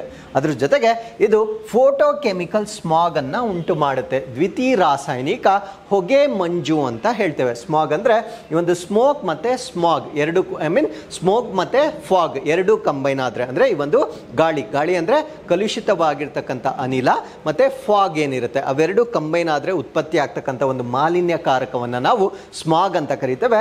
ಈ ಫೋಟೋ ಕೆಮಿಕಲ್ ಸ್ಮಾಗ್ ಉತ್ಪತ್ತಿ ಆಗ್ಲಿಕ್ಕೂ ಕೂಡ ಈ ನೈಟ್ರೋಜನ್ ಡೈಆಕ್ಸೈಡ್ ಒಂದು ಪ್ರಮುಖವಾಗಿರ್ತಕ್ಕಂಥ ಅನಿಲವಾಗಿರುತ್ತೆ. ಇದು ಸಾಮಾನ್ಯವಾಗಿ ಅರ್ಬನ್ ಏರಿಯಾಸ್ಗಳಲ್ಲಿ ಅಥವಾ ನಗರ ಪ್ರದೇಶಗಳಲ್ಲಿ ಈ ಒಂದು ಫೋಟೋ ಕೆಮಿಕಲ್ ಸ್ಮಾಗ್ ಉತ್ಪತ್ತಿ ಆಗ್ತಕ್ಕಂಥದ್ದನ್ನು ನಾವು ನೋಡ್ಬೋದಾಗಿರುತ್ತೆ. ಅದಕ್ಕೂ ಕೂಡ ಒನ್ ಆಫ್ ದಿ ರೀಸನ್ಸ್ ಯಾವುದು ಅಂದರೆ ನೈಟ್ರೋಜನ್ ಡೈಆಕ್ಸೈಡ್ ಅಂತಕ್ಕಂಥದ್ದು ಒಂದು ಪ್ರಮುಖವಾಗಿರ್ತಕ್ಕಂಥ ಒಂದು ಪಲ್ಯೂಟೆಂಟ್ ಆಗಿರುತ್ತೆ. ಸೊ ಆಸಿಡ್ ರೈನ್ ಬಗ್ಗೆ ನಾವು ತಿಳ್ಕೊಳ್ಳೋದಾದ್ರೆ ಆಸಿಡ್ ರೈನ್ ಎರಡು ಕಾರಣಗಳಿಂದ ಉಂಟಾಗುತ್ತೆ. ಒಂದು ನೈಟ್ರೋಜನ್ ಡೈಆಕ್ಸೈಡ್ ಅಂತ ನಮ್ಗೆ ಆಲ್ರೆಡಿ ಗೊತ್ತಾಯ್ತು, ಇನ್ನೊಂದು ಸಲ್ಫರ್ ಡೈಆಕ್ಸೈಡ್. ಎರಡನ್ನೂ ಕೂಡ ನಮ್ಮ ಇಂಡಸ್ಟ್ರಿಯಲ್ ಪ್ರೋಸೆಸಸ್ಗಳು ಅಥವಾ ಪೆಟ್ರೋಲಿಯಂ ಪ್ರಾಡಕ್ಟ್ಸ್ಗಳನ್ನು ಬರ್ನ್ ಮಾಡೋದ್ರಿಂದ ಉತ್ಪತ್ತಿ ಆಗ್ತಕ್ಕಂಥ ರಾಸಾಯನಿಕ ವಸ್ತುಗಳಾಗಿರ್ತವೆ. ಸೊ ಇವೆರಡೂ ಕೂಡ ಏನು ಮಾಡುತ್ತೆ ಅಂದರೆ ನೀರಿನೊಂದಿಗೆ ಅಂದರೆ H2O ಅಥವಾ ಮಳೆ ನೀರಿನೊಂದಿಗೆ ಅವು ರಿಯಾಕ್ಟ್ ಆಗ್ತವೆ. ಸೊ ರಿಯಾಕ್ಟ್ ಆಗಿ ನೈಟ್ರೋಜನ್ ಆಕ್ಸೈಡ್ ನೈಟ್ರಿಕ್ ಆಸಿಡ್ ಆಗಿ ಕನ್ವರ್ಟ್ ಆಗುತ್ತೆ. ಸಲ್ಫರ್ ಡೈಆಕ್ಸೈಡ್ ಅಂತಕ್ಕಂಥದ್ದು ಸಲ್ಫ್ಯೂರಿಕ್ ಆಸಿಡ್ ಆಗಿ ಕನ್ವರ್ಟ್ ಆಗುತ್ತೆ. ಸೊ ಇವೆರಡರಿಂದ ಬರ್ತಕ್ಕಂಥ ಮಳೆಯನ್ನು ನಾವೇನಂತ ಕರಿತೀವಿ ಅಂದರೆ ಆಸಿಡ್ ರೈನ್ ಅಥವಾ ಆಮ್ಲೀಯ ಮಳೆ ಅಂತ ಹೇಳ್ತೇವೆ. ಸೊ ಇವೆರಡು ಅಂದರೆ ಆಸಿಡ್ ರೈನ್ ಅಲ್ಲಿ ಇರ್ತಕ್ಕಂಥ ರಾಸಾಯನಿಕ ವಸ್ತುಗಳು ಯಾವುದು ಅಂತ ನಿಮಗೆ ಪ್ರಶ್ನೆ ಕೇಳಿದ್ರೆ H2SO4 ಅಂದರೆ sulphuric acid, HNO3 nitric acid, ಇವೆರಡು ಕೂಡ ನಿಮಗೆ ಗೊತ್ತಿರಬೇಕಾಗಿರುತ್ತೆ. ಸೊ ಅದಾದ್ಮೇಲೆ ರೆಗ್ಯುಲೇಷನ್ಸ್ ಅಂದರೆ ಈ ನೈಟ್ರೋಜನ್ ಡೈಆಕ್ಸೈಡನ್ನು ಕಡಿಮೆ ಮಾಡಲಿಕ್ಕೆ ಯಾವ ಒಂದು ನಿಯಮಗಳನ್ನು ನಾವು ಪಾಲಿಸ್ತಾ ಇದ್ದೇವೆ. ಒಂದೇನು ಅಂದರೆ it is one of the 6 criteria air pollutant monitored and regulated by the environmental agencies world wide. ಅಂದರೆ ಪ್ರಪಂಚದಾದ್ಯಂತ ಈ ವಾಯು ಮಾಲಿನ್ಯವನ್ನು ನಿಯಂತ್ರಣ ಮಾಡ್ತಕ್ಕಂಥ ಯಾವ್ಯಾವ ಏಜೆನ್ಸಿಗಳಿದ್ದಾವೆ ಸೊ ಅವೆಲ್ಲ ಕೂಡ ಪ್ರಮುಖವಾಗಿ 6 ವಾಯು ಮಾಲಿನ್ಯಕಾರಕಗಳನ್ನು ಪಟ್ಟಿ ಮಾಡಿರ್ತವೆ. ಸೊ ಅದರಲ್ಲಿ ನೈಟ್ರೋಜನ್ ಡೈಆಕ್ಸೈಡ್ ಕೂಡ ಒನ್ ಆಫ್ ದಿ ಪಲ್ಯೂಟೆಂಟ್ ಆಗಿ ನಾವು ಕನ್ಸಿಡರ್ ಮಾಡ್ಬೋದಾಗಿರುತ್ತೆ. ಸೊ ಅದ್ರ ಜೊತೆಗೆ ರೆಗ್ಯುಲೇಟರಿ ಏಜೆನ್ಸೀಸ್ ಏನಿರ್ತವೆ ಸೊ ಅವರು ಈ ಒಂದು ನೈಟ್ರೋಜನ್ ಆಕ್ಸೈಡ್ ಲೆವೆಲ್ ಎಷ್ಟಿರಬೇಕು ಅಂತಕ್ಕಂಥ ಒಂದು ಮಿತಿಯನ್ನು ನಮಗೆ ತಿಳಿಸ್ಕೊಳ್ತವೆ. ಫಾರ್ ಎಕ್ಸಾಂಪಲ್ ನಮ್ಮ ರಾಷ್ಟ್ರ ಮಟ್ಟದಲ್ಲೂ ಕೂಡ ನ್ಯಾಷನಲ್ ಏರ್ ಕ್ವಾಲಿಟಿ ಇಂಡೆಕ್ಸ್ ಅನ್ನು ನಾವು ನೋಡಬಹುದಾಗಿರುತ್ತೆ. ಅವರು ತಮ್ಮ ಲಿಮಿಟ್ಗಳನ್ನು ಕೊಟ್ಟಿರ್ತಾರೆ. WHO ವತಿಯಿಂದ ಕೂಡ ತಮ್ಮ ಲಿಮಿಟ್ಗಳನ್ನು ಕೊಟ್ಟಿರ್ತಾರೆ. ಸೊ ಆ ರೀತಿ ಒಂದು ಸ್ಟ್ಯಾಂಡರ್ಡ್ಗಳನ್ನು ಸೆಟ್ ಮಾಡುವ ಮುಖಾಂತರ ಸೊ ಅದು ಎಷ್ಟಿರಬೇಕು ಅನ್ನೋದನ್ನು ನಾವು ಮಾನಿಟರ್ ಮಾಡಬಹುದಾಗಿರುತ್ತೆ. ಸೊ ಇದರಲ್ಲಿ WHO ನಮಗೆ ಇಂಪಾರ್ಟೆಂಟ್ ಆಗುತ್ತೆ. ಫಾರ್ ಎಕ್ಸಾಂಪಲ್ ಇಲ್ಲಿ ನಾಕ್ಸ್ ಅಂತ ಹೇಳ್ತೇವೆ, ನ್ಯಾಷನಲ್ ಏರ್ ಕ್ವಾಲಿಟಿ ಇಂಡೆಕ್ಸ್ ಅಂತ ಹೇಳ್ತೇವೆ. ಸೊ ಈ ಒಂದು ನ್ಯಾಷನಲ್ ಏರ್ ಕ್ವಾಲಿಟಿ ಇಂಡೆಕ್ಸ್ ಏನಿರುತ್ತೆ ಇದನ್ನು ನಾವು WHO ಹೋಲಿಕೆ ಮಾಡಿದ್ರೆ ಸಾಕಷ್ಟು ಡಿವಿಯೇಷನ್ಸ್ ಅನ್ನು ನಾವು ನೋಡ್ಬೋದಾಗಿರುತ್ತೆ. ಅಂದರೆ ಅವರ ವ್ಯಾಲ್ಯೂಗೂ ನಮ್ಮ ವ್ಯಾಲ್ಯೂಗೂ ಬಹಳಷ್ಟು ವ್ಯತ್ಯಾಸಗಳಿರುತ್ತೆ. ಸೊ ಅದರಿಂದ WHO ಅನ್ನು ನಾವು ಸ್ಟ್ಯಾಂಡರ್ಡ್ ಆಗಿ ತಗೋಬೋದಾಗಿರುತ್ತೆ. ಸೊ ಇತ್ತೀಚೆಗೆ ಒನ್ ಆಫ್ ದಿ ಎಕ್ಸಾಮ್ಸ್ ಅಲ್ಲೂ ಕೂಡ ಈ ಒಂದು ಟೇಬಲ್ ಮೇಲೆ ಪ್ರಶ್ನೆಯನ್ನು ಕೇಳಿರ್ತಾರೆ. ಸೊ ಇದರಲ್ಲಿ ನಾವು ಪಾರ್ಟಿಕ್ಯುಲೇಟ್ ಮ್ಯಾಟರ್ 2.5, ಸೂಕ್ಷ್ಮ ಕಣಗಳು 2.5, ಸೂಕ್ಷ್ಮ ಕಣಗಳು 10, ಅದಾದಮೇಲೆ O3 ಅಂದರೆ ಓಝೋನ್, NO2. ಸೊ ನಾವು ಇಷ್ಟೊತ್ತು ಡಿಸ್ಕಸ್ ಮಾಡ್ತಾ ಇರ್ತಕ್ಕಂಥದ್ದು ಸಲ್ಫರ್ ಆಕ್ಸೈಡ್ ಮತ್ತು ಕಾರ್ಬನ್ ಮೊನಾಕ್ಸೈಡ್. ಸೊ ಈ 6 ಮಾಲಿನ್ಯಕಾರಕಗಳು ಎಷ್ಟು ಲಿಮಿಟಲ್ಲಿ ಇರಬೇಕು ಅಂತ WHO ತನ್ನ ಮಾನದಂಡಗಳನ್ನು ತಿಳಿಸ್ಕೊಡುತ್ತೆ. ಸೊ ಇದು 2005ರಲ್ಲಿ ಈ ಒಂದು ಸ್ಟ್ಯಾಂಡರ್ಡ್ಗಳನ್ನು ಸೆಟ್ ಮಾಡ್ತಾರೆ. ಸೊ ಇದನ್ನು 2021ನಲ್ಲಿ ರಿವೈಸ್ ಮಾಡ್ತಾರೆ. 2021ನಲ್ಲಿ ಪರಿಷ್ಕರಿಸಿದ ನಂತರ ಸೊ ಇವತ್ತು ನಾವು ಫಾಲೋ ಮಾಡ್ತಾ ಇರ್ತಕ್ಕಂಥದ್ದು 2021ರ ವ್ಯಾಲ್ಯೂಸ್ಗಳನ್ನು ನಾವು ಫಾಲೋ ಮಾಡಬೇಕಾಗಿರುತ್ತೆ. ಸೊ ಇದರ ಪ್ರಕಾರ ಪರ್ಟಿಕ್ಯುಲೇಟ್ ಮ್ಯಾಟರ್ 2.5 ಸೂಕ್ಷ್ಮ ಕಣಗಳು 2.5, ಸೂಕ್ಷ್ಮ ಕಣಗಳು 2.5 ಅಂದರೆ 2.5 ಮೈಕ್ರೋಮೀಟರ್ಗಿಂತ ಚಿಕ್ಕದಾಗಿರ್ತಕ್ಕಂಥ ಕಣಗಳನ್ನು ನಾವು ಪಾರ್ಟಿಕ್ಯುಲೇಟ್ ಮ್ಯಾಟರ್ 2.5 ಅಂತ ಹೇಳ್ತೇವೆ. ಸೊ ಇದು ಆನ್ಯುಯಲ್ ಅಂದರೆ ವಾರ್ಷಿಕವಾಗಿ 5ಕ್ಕಿಂತ ಕಡಿಮೆ ಇರಬೇಕಾಗಿರುತ್ತೆ. 5 ಅಥವಾ 5ಕ್ಕಿಂತ ಅದು ಕಡಿಮೆ ಇರಬೇಕಾಗಿರುತ್ತೆ. ಸೊ ಅದಾದಮೇಲೆ 24 hours ಮೀನ್ ಅಂದರೆ 24 ಗಂಟೆಗಳಲ್ಲಿ ಸೊ ಅದರ ಆವ್ರೇಜ್ ಅನ್ನು ತಗೊಳ್ತಾರೆ. ಸೊ ಅವಾಗ ಅದು 15 ಇರಬೇಕಾಗಿರುತ್ತೆ. ಸೊ ಇಷ್ಟು ನಂಬರ್ಸ್ ಇದ್ದರೆ ಸೊ ಅದು ಸೇಫ್ ಅಂತ ನಾವು ಹೇಳ್ಬೋದಾಗಿರುತ್ತೆ. ಸೊ ಅದೇ ರೀತಿ ಪಾರ್ಟಿಕ್ಯುಲೇಟ್ ಮ್ಯಾಟರ್ 10 ತಗೊಂಡಾಗ ಆನ್ಯುಯಲ್ ಮೀನ್ ಬಂದಾಗ ಅದು 15 ಇರುತ್ತೆ. 24 ಅವರ್ಸಲ್ಲಿ ಅದು 45ವರೆಗೂ ರೈಸ್ ಆದರೂ ಕೂಡ ಏನೂ ತೊಂದರೆ ಆಗೋದಿಲ್ಲ. ಸೊ ಓಝೋನ್ ಬಂದಾಗ ಇದು 60 ಅಂದರೆ ಪೀಕ್ ಸೀಸನ್ ಅಂದರೆ ಫಾರ್ ಎಕ್ಸಾಂಪಲ್ ಈ ಸ್ಟಬಲ್ ಬರ್ನಿಂಗ್ ಆಗುತ್ತೆ ಹರಿಯಾಣ ಈ ಭಾಗಗಳಲ್ಲಿ, ಪಂಜಾಬ್ ಹರಿಯಾಣದಲ್ಲಿ ಈ ಒಂದು ಭತ್ತದ ಬೆಳೆ ಕಟಾವಾದ ನಂತರ ಅದನ್ನು ಬರ್ನ್ ಮಾಡ್ತಾರೆ. ಈವನ್ ದೀಪಾವಳಿ ಸೀಸನ್ನಲ್ಲಿ ನಾವು ಕ್ರ್ಯಾಕರ್ಸನ್ನು ಜಾಸ್ತಿ ಬರ್ನ್ ಮಾಡ್ತೇವೆ. ಸೊ ಅದನ್ನು ನಾವು ಸೀಸನಲ್ ಅಂತ ಹೇಳ್ತೇವೆ. ಒಂದೊಂದು ಕಂಟ್ರಿಯಲ್ಲಿ ಒಂದೊಂದು ಸೀಸನ್ಸ್ ಇರುತ್ತೆ. ಆ ಸೀಸನ್ಸಲ್ಲಿ ಅದು 60 ಅಥವಾ 60ಗಿಂತ ಕಡಿಮೆ ಇರಬೇಕು. ಇದಕ್ಕೆ 8 ಅವರ್ ಅಂದರೆ ಪ್ರತಿ 8 ಗಂಟೆಯ ಒಂದು ಸರಾಸರಿಯನ್ನು ತಗೊಳ್ತಾರೆ. ಸೊ ಅವಾಗ 100ವರೆಗೂ ಇದ್ದರೆ ಸೊ ಇದು ಸೇಫ್ ಅಂತ ಹೇಳ್ಬೋದಾಗಿರುತ್ತೆ. ಸೊ ಅದಾದಮೇಲೆ ನೈಟ್ರೋಜನ್ ಡೈಆಕ್ಸೈಡ್ ಅನ್ನು ತಗೊಂಡಾಗ ಇದು ಆನ್ಯುಯಲ್ ಮೀನ್ ಬಂದು 10 ಇರುತ್ತೆ. ಸೊ ಇದನ್ನ 24 ಅವರ್ಸಲ್ಲಿ 25ವರೆಗೂ ಇದರ ಸ್ಕೋರ್ ಇನ್ಕ್ರೀಸ್ ಆಗ್ಬೋದಾಗಿರುತ್ತೆ. ಸಲ್ಫರ್ ಆಕ್ಸೈಡ್ ಅನ್ನು ತಗೊಂಡಾಗ 24 ಅವರ್ಸಲ್ಲಿ 40ವರೆಗೂ ಇರುತ್ತೆ. 24 ಅವರ್ಸ್ ಮೀನಲ್ಲಿ 40ವರೆಗೂ ಇರುತ್ತೆ. ಸೊ ಇದರಲ್ಲಿ ಆನ್ಯುಯಲ್ ಮೀನ್ ಬರೋದಿಲ್ಲ. ಸಲ್ಫರ್ ಡೈಆಕ್ಸೈಡಲ್ಲಿ ವಾರ್ಷಿಕ ಸರಾಸರಿ ಬರೋದಿಲ್ಲ. ಅದೇ ರೀತಿ ಕಾರ್ಬನ್ ಮೊನಾಕ್ಸೈಡಲ್ಲೂ ಕೂಡ ವಾರ್ಷಿಕ ಸರಾಸರಿ ಕೊಟ್ಟಿಲ್ಲ. ಸೊ 24 ಅವರ್ಸ್ ಮೀನ್ ಕೊಟ್ಟಿರ್ತಾರೆ. ಸೊ 4ವರೆಗೂ ಇದ್ದರೆ ಅದನ್ನು ನಾವು ಸೇಫ್ ಅಂತ ಹೇಳ್ಬೋದಾಗಿರುತ್ತೆ. ಸೊ ಈ ಸಂಖ್ಯೆಗಳು 2021 ಏನಿದೆ ಸೊ ಆ ಅಪ್ಡೇಟ್ ನಮಗೆ ಗೊತ್ತಿರಬೇಕಾಗಿರುತ್ತೆ. ಸೊ ಇಷ್ಟು ಈ ಒಂದು ವ್ಯಾಲ್ಯೂಸ್ ಆಫ್ WHO ಸಂಬಂಧಪಟ್ಟಂತೆ ನಮಗೆ ಗೊತ್ತಿರಬೇಕಾಗಿರುತ್ತೆ. So with this let's get into question number 5. ರಾಷ್ಟ್ರೀಯ ಮಾನವ ಹಕ್ಕುಗಳ ಆಯೋಗದ ಹೊಸ ಅಧ್ಯಕ್ಷರಾಗಿ ಯಾರನ್ನ ನೇಮಕಗೊಳಿಸಲಾಗಿದೆ? So who has been appointed as the new chairperson of the national human rights commission? So ಈ ಪ್ರಶ್ನೆಗೆ ಸರಿಯಾದ ಉತ್ತರ ಜಸ್ಟಿಸ್ ವಿ ರಾಮಸುಬ್ರಮಣಿಯನ್ ಅವರನ್ನ ಸೊ ಈ ಒಂದು ಮಾನವ ಹಕ್ಕುಗಳ ಆಯೋಗಕ್ಕೆ ಹೊಸ ಅಧ್ಯಕ್ಷರನ್ನಾಗಿ ನೇಮಕ ಮಾಡಿರ್ತಕ್ಕಂಥದ್ದನ್ನು ನಾವು ನೋಡ್ಬೋದಾಗಿರುತ್ತೆ. ಸೊ ಇವರ ಹೆಸರನ್ನು ನೆನ್ಪಿಟ್ಕೊಳ್ಳಿ. ಇವರು ಫಾರ್ಮರ್ ಸುಪ್ರೀಂ ಕೋರ್ಟ್ ಜಡ್ಜ್ ಆಗಿರ್ತಾರೆ. ಸೊ ಅವರನ್ನು ನಾವು ರಾಮಸುಬ್ರಮಣಿಯನ್ ಅಂತ ಹೇಳ್ತಕ್ಕಂಥದ್ದನ್ನು ನಾವು ಇಲ್ಲಿ ನೋಡ್ಬೋದಾಗಿರುತ್ತೆ. ಸೊ ಇವರ ಮುಂಚೆ ಇದ್ದಂಥ ಅರುಣ್ ಕುಮಾರ್ ಮಿಶ್ರಾರ್ ಅವರನ್ನ ರಿಪ್ಲೇಸ್ ಮಾಡ್ತಾ ಇದ್ದಾರೆ. ಸೊ ಕಾರಣ ಏನು ಅಂದರೆ ಇವರ ಪೊಸಿಷನ್ ಜೂನ್ 2024ಕ್ಕೆ ವೇಕೇಟ್ ಆಗಿರುವ ಕಾರಣದಿಂದ ಇವರ ಸ್ಥಾನಕ್ಕೆ ಈಗ ತುಂಬಿರ್ತಕ್ಕಂಥದ್ದನ್ನು ನಾವು ನೋಡ್ಬೋದಾಗಿರುತ್ತೆ. ಸೊ ಇವರ ಅಪಾಯಿಂಟ್ಮೆಂಟ್ ಹೇಗೆ ನಡೆಯುತ್ತೆ ಅನ್ನೋದನ್ನು ನಾವು ಡಿಸ್ಕಸ್ ಮಾಡೋದಾದ್ರೆ ಪ್ರೆಸಿಡೆಂಟ್ ಆಫ್ ಇಂಡಿಯಾ ಅಥವಾ ನಮ್ಮ ಭಾರತ ದೇಶದ ರಾಷ್ಟ್ರಪತಿಗಳು ಇವರನ್ನ ಆಯ್ಕೆ ಮಾಡ್ತಾರೆ. ಆಯ್ಕೆ ಮಾಡೋದಕ್ಕಿಂತ ಮುಂಚೆ ಹೈ ಪವರ್ಡ್ ಸೆಲೆಕ್ಷನ್ ಕಮಿಟಿ ಇರುತ್ತೆ. ಅಂದರೆ ಒಂದು ಉನ್ನತ ಮಟ್ಟದ ಒಂದು ಆಯ್ಕೆ ಸಮಿತಿ ಇರುತ್ತೆ. ಅವರು ಕೊಡ್ತಕ್ಕಂಥ ಶಿಫಾರಸುಗಳ ಆಧಾರದ ಮೇಲೆ ಆಯ್ಕೆ ಮಾಡ್ತಕ್ಕಂಥದ್ದನ್ನು ನಾವು ನೋಡ್ಬೋದಾಗಿರುತ್ತೆ. ಹಾಗಿದ್ರೆ ಅಪಾಯಿಂಟ್ಮೆಂಟ್ ಪ್ರಾಸೆಸ್ ಹೇಗೆ ನಡೆಯುತ್ತೆ, ಆ ಪ್ರಕ್ರಿಯೆ ಹೇಗಿರುತ್ತೆ ಅಂತ ನಾವು ನೋಡೋದಾದ್ರೆ ಸೊ ಈ ಸೆಲೆಕ್ಷನ್ ಕಮಿಟಿ ಏನಿರುತ್ತೆ ಅದರ ಮುಖ್ಯಸ್ಥರನ್ನಾಗಿ ನಾವು ಪ್ರೈಮ್ ಮಿನಿಸ್ಟರ್ ಅಥವಾ ಪ್ರಧಾನ ಮಂತ್ರಿಗಳನ್ನ ನಾವು ನೋಡ್ಬೋದಾಗಿರುತ್ತೆ. ಅದರ ಜೊತೆಗೆ ಸ್ಪೀಕರ್ ಆಫ್ ಲೋಕಸಭಾ, ಅದಾದ್ಮೇಲೆ ಹೋಮ್ ಮಿನಿಸ್ಟರ್ ಗೃಹ ಸಚಿವರನ್ನ ನೋಡ್ಬೋದಾಗಿರುತ್ತೆ.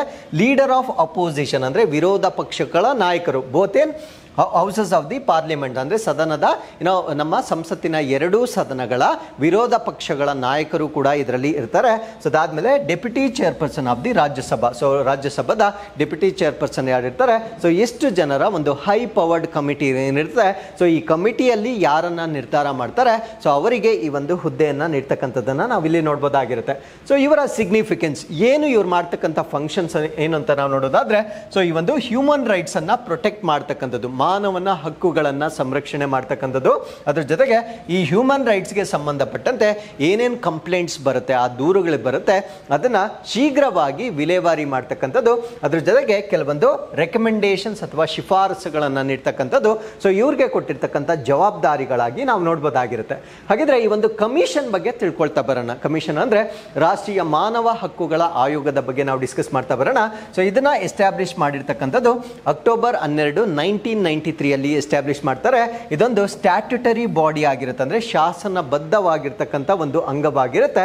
ಸೊ ಯಾವ ಒಂದು ಕಾಯ್ದೆ ಅಡಿಯಲ್ಲಿ ಇದನ್ನು ಸ್ಥಾಪನೆ ಮಾಡ್ತಾರೆ ಅಂದರೆ protection of human rights act 1993, 1993ರ ಮಾನವ ಹಕ್ಕುಗಳ ಸಂರಕ್ಷಣಾ ಕಾಯ್ದೆ ಏನಿದೆ ಸೊ ಇದರ ಅಡಿಯಲ್ಲಿ 1993 ಇದನ್ನು ಸ್ಥಾಪನೆ ಮಾಡಿರ್ತಕ್ಕಂಥದ್ದನ್ನು ನಾವು ನೋಡ್ಬೋದಾಗಿರುತ್ತೆ. ಸೊ ಇದರ ನ್ಯಾಯ ವ್ಯಾಪ್ತಿ ಅಥವಾ ಜ್ಯೂರಿಸ್ಟಿಕ್ಷನ್ ಎಷ್ಟಿರುತ್ತೆ ಅಂದರೆ ಇದು ನಮ್ಮ ಭಾರತ ದೇಶದಾದ್ಯಂತ ತನ್ನ ಲಿಮಿಟ್ಸ್ ಅನ್ನ ಅಥವಾ ಜ್ಯೂರಿಸ್ಡಿಕ್ಷನ್ ಅನ್ನ ಹೊಂದಿರತಕ್ಕಂಥದ್ದನ್ನ ನಾವು ನೋಡ್ಬೋದಾಗಿರುತ್ತೆ. ಸೊ ಇದರ ಕೇಂದ್ರ ಕಚೇರಿಯನ್ನ ನವದೆಹಲಿಯಲ್ಲಿ ನೋಡ್ಬೋದಾಗಿರುತ್ತೆ. ಸೊ ಇದರ ಮೋಟೋ ಅಥವಾ ಧ್ಯೇಯ ವಾಕ್ಯ ಏನೇ ಆಗಿರುತ್ತೆ ಅಂದ್ರೆ ಸರ್ವೇ ಭವಂತು ಸುಖಿನಾ ಅಂತಕ್ಕಂಥದ್ದು, ಮೇ ಆಲ್ ಬಿ ಹ್ಯಾಪಿ ಅಥವಾ ಎಲ್ಲರೂ ಸಂತೋಷವಾಗಿರಬೇಕು ಅಂತಕ್ಕಂಥದ್ದು ಇದರ ಧ್ಯೇಯ ವಾಕ್ಯವಾಗಿರುತ್ತೆ.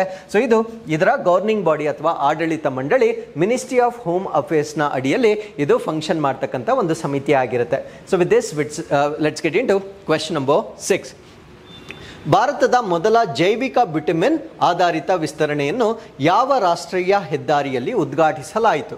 On which national highway was India's first bio bituminous based stretch inaugurated? C, bituminous ಅಂದರೆ ನಾವು ರಸ್ತೆಗಳಿಗೆ ಆಗ್ತಕ್ಕಂಥ ತಾರು. ಸೊ ಡಾಂಬರ್ ಏನಾಗ್ತೀವಿ, ಸೊ ಅದನ್ನು ನಾವು ಟೆಕ್ನಿಕಲಿ ಬಿಟುಮಿನಸ್ ಅಂತ ಹೇಳ್ತೇವೆ. ಈ ಬಿಟುಮಿನ್ ಅನ್ನು ನಾವು ಫಾಸಿಲ್ ಫ್ಯೂಯಲ್ಸ್ ಅಂದರೆ ಈ ಒಂದು ಪಳಿವಳಿಕೆ ಇಂಧನಗಳಿಂದ ತಯಾರಿ ಮಾಡ್ತಕ್ಕಂಥ ಒಂದು ವಸ್ತುವಾಗಿರುತ್ತೆ. ಸೊ ಅದರಿಂದ ನಮಗೆ ಗೊತ್ತು ಗ್ರೀನ್ ಹೌಸ್ ಗ್ಯಾಸಸ್ ಬಹಳ ಹೆಚ್ಚಾಗೋದನ್ನು ನಾವು ನೋಡ್ಬೋದಾಗಿರುತ್ತೆ. ಸೊ ಇದನ್ನು ಕಡಿಮೆ ಮಾಡಲಿಕ್ಕೆ ನಮ್ಮ ಭಾರತ ಸರ್ಕಾರದ ವತಿಯಿಂದ ಬಯೋ ಬಿಟುಮಿನಸ್ ಅಂತ ಹೇಳ್ತೇವೆ. ಬಯೋ ಅಂದರೆ ಜೈವಿಕ ವಸ್ತುಗಳಿಂದ ಡೆವಲಪ್ ಮಾಡ್ತಕ್ಕಂಥ ಒಂದು ಡಾಂಬರನ್ನು ತಯಾರಿ ಮಾಡಿದ್ದಾರೆ. ಆ ಡಾಂಬರನ್ನು ಪ್ರಪ್ರಥಮ ಬಾರಿಗೆ ಯಾವ ನ್ಯಾಷನಲ್ ಹೈವೇಯಲ್ಲಿ ಬಳಕೆ ಮಾಡಿದ್ದಾರೆ ಅನ್ನೋದು ನಮ್ಮ ಪ್ರಶ್ನೆ ಆಗಿರುತ್ತೆ. ಸೊ ಈ ಪ್ರಶ್ನೆಗೆ ಸರಿಯಾದ ಉತ್ತರ NH44 ನಲ್ಲಿ ಇದನ್ನ ಮೊಟ್ಟ ಮೊದಲ ಬಾರಿಗೆ ಆ ರೋಡ್ ಎಕ್ಸ್ಟೆನ್ಷನ್ ಏನಿರುತ್ತೆ ಆ ಎಕ್ಸ್ಟೆನ್ಷನ್ ವಿಸ್ತರಣೆ ಭಾಗದಲ್ಲಿ ಈ ಬಯೋ ಬಿಟುಮಿನಸ್ ವಸ್ತುವನ್ನ ಬಳಕೆ ಮಾಡಿರ್ತಾರೆ. ಹಾಗಿದ್ರೆ ನಮ್ಮ ಭಾರತ ದೇಶದ ಲಾಂಗೆಸ್ಟ್ ಹೈವೇ ಯಾವುದು ಅನ್ನೋದನ್ನ ಸೊ ನೀವು ನಮ್ಮ ಕಮೆಂಟ್ಸ್ಗಳಲ್ಲಿ ಈ ಒಂದು ವಿಡಿಯೋ ಕಮೆಂಟ್ಸ್ಗಳಲ್ಲಿ ನೀವು ತಿಳಿಸಬಹುದಾಗಿರುತ್ತೆ. ಸೊ ಅಪ್ಡೇಟ್ ಏನು ಅಂದ್ರೆ India's first bio bitumen based national highway, ನಮ್ಮ ಭಾರತ ದೇಶದಲ್ಲಿ ಮೊಟ್ಟ ಮೊದಲ ಬಾರಿಗೆ ಜೈವಿಕ ಬಿಟುಮಿನ್ ಆಧಾರಿತ ರಾಷ್ಟ್ರೀಯ ಹೆದ್ದಾರಿಯನ್ನ ಈಗ ನಿರ್ಮಾಣ ಮಾಡ್ತಾ ಇರ್ತಕ್ಕಂಥದ್ದನ್ನ ನಾವು ನೋಡ್ಬೋದಾಗಿರುತ್ತೆ. ಸೊ ಯಾವ ಸ್ಟ್ರೆಚ್ ಅಲ್ಲಿ ಇದನ್ನ ನಿರ್ಮಾಣ ಮಾಡ್ತಾ ಇದ್ದಾರೆ ಅಂದ್ರೆ ನ್ಯಾಷನಲ್ ಹೈವೇ 44 ಅಲ್ಲಿ ಇದು ನಾಗಪುರ್ ಮನ್ಸಾರ್ ಅಂತ ಪ್ರದೇಶ, ಅದು ನಾಗಪುರ್ ಮಹಾರಾಷ್ಟ್ರದ ನಾಗ್ಪುರ್ನಲ್ಲಿ ಮನ್ಸಾರ್ ಅಂತಕ್ಕಂಥ ಒಂದು ಪ್ರದೇಶದಲ್ಲಿ NH44 ನಲ್ಲಿ ಈ ಬಯೋ ಬಿಟುಮಿನಸ್ ಡಾಂಬರ್ ಅನ್ನ ಬಳಕೆ ಮಾಡಿರ್ತಕ್ಕಂಥದ್ದನ್ನ ನಾವು ನೋಡ್ಬೋದಾಗಿರುತ್ತೆ. ಸೊ ಈ ಒಂದು ಸ್ಟ್ರೆಚ್ ಏನಿದೆ developed using lignin based bio bitumen, ಇದು ಗೊತ್ತಿರಬೇಕಂದ್ರೆ ಆ ಜೈವಿಕ ವಸ್ತು ಯಾವುದು ಅಂತ ನಿಮಗೆ ಕೇಳಿದಾಗ ಈ ಲಿಗ್ನಿನ್ ಮೂಲದ ಒಂದು ಬಯೋ ಬಿಟುಮಿನಸ್ ಅನ್ನ ಬಳಕೆ ಮಾಡಿರ್ತಾರೆ. ಈ ಲಿಗ್ನಿನ್ ಅಂದ್ರೆ ಏನು ಅನ್ನೋದನ್ನ ನಾನು ಮುಂದೆ ಹೇಳ್ತೇನೆ. ಸೊ ಲಿಗ್ನಿನ್ ಅಂತಕ್ಕಂಥದ್ದು ವೆರಿ ಇಂಪಾರ್ಟೆಂಟ್ ಪಾಯಿಂಟ್ ಆಗಿರುತ್ತೆ. ಸೊ ಇದರ ಬಗ್ಗೆ ನಾವು ಮುಂದೆ ತಿಳ್ಕೊಳ್ತಾ ಬರೋಣ. ಸೊ ಈ ಒಂದು ಟೆಕ್ನಾಲಜಿಯನ್ನ Praj industries in collaboration with CSIR ಅಂದರೆ central road research institute, national highway authority of India, so ಇವರ ಅಂಡ್ ಓರಿಯೆಂಟಲ್ ಏನಿದೆ ಸೊ ಇವರ ಸಹಯೋಗದೊಂದಿಗೆ ಸೊ ಈ ಒಂದು ಲಿಗ್ನಿನ್ ಆಧಾರಿತ ಜೈವಿಕ ಬಿಟುಮಿನ್ ತಂತ್ರಜ್ಞಾನವನ್ನು ಬಳಸಿಕೊಂಡು ಈ ಒಂದು ರಸ್ತೆಯನ್ನು ನಿರ್ಮಾಣ ಮಾಡಿರ್ತಕ್ಕಂಥದ್ದನ್ನು ನಾವು ನೋಡ್ಬೋದಾಗಿರುತ್ತೆ. ಸೊ ಇದರಿಂದ ಆಗ್ತಕ್ಕಂಥ ಪರಿಸರದ ಮೇಲೆ ಆಗ್ತಕ್ಕಂಥ ಒಂದು ಪ್ರಭಾವಗಳನ್ನು ನಾವು ನೋಡೋದಾದರೆ ಸೊ ಇದರಿಂದ ಈ ಬಯೋ ರಿಫೈನರೀಸ್ ಏನಿರ್ತವೆ ಸೊ ಅವರು ಸ್ವಲ್ಪ ಎಕ್ಸ್ಟ್ರಾ ರೆವಿನ್ಯೂನ ಅರ್ನ್ ಮಾಡ್ಬೋದಾಗಿರುತ್ತೆ. ಅಂದರೆ ಈ ಜೈವಿಕ ರಿಫೈನರೀಸ್ಗಳೇನಿರ್ತವೆ ಸೊ ಅವರು ಇದನ್ನು ಮಾರಾಟ ಮಾಡ್ಬೋದಾಗಿರುತ್ತೆ. ಬಿಕಾಸ್ ಮುಂಚೆ ಅದನ್ನು ಬಿಸಾಕ್ತಾ ಇದ್ರು.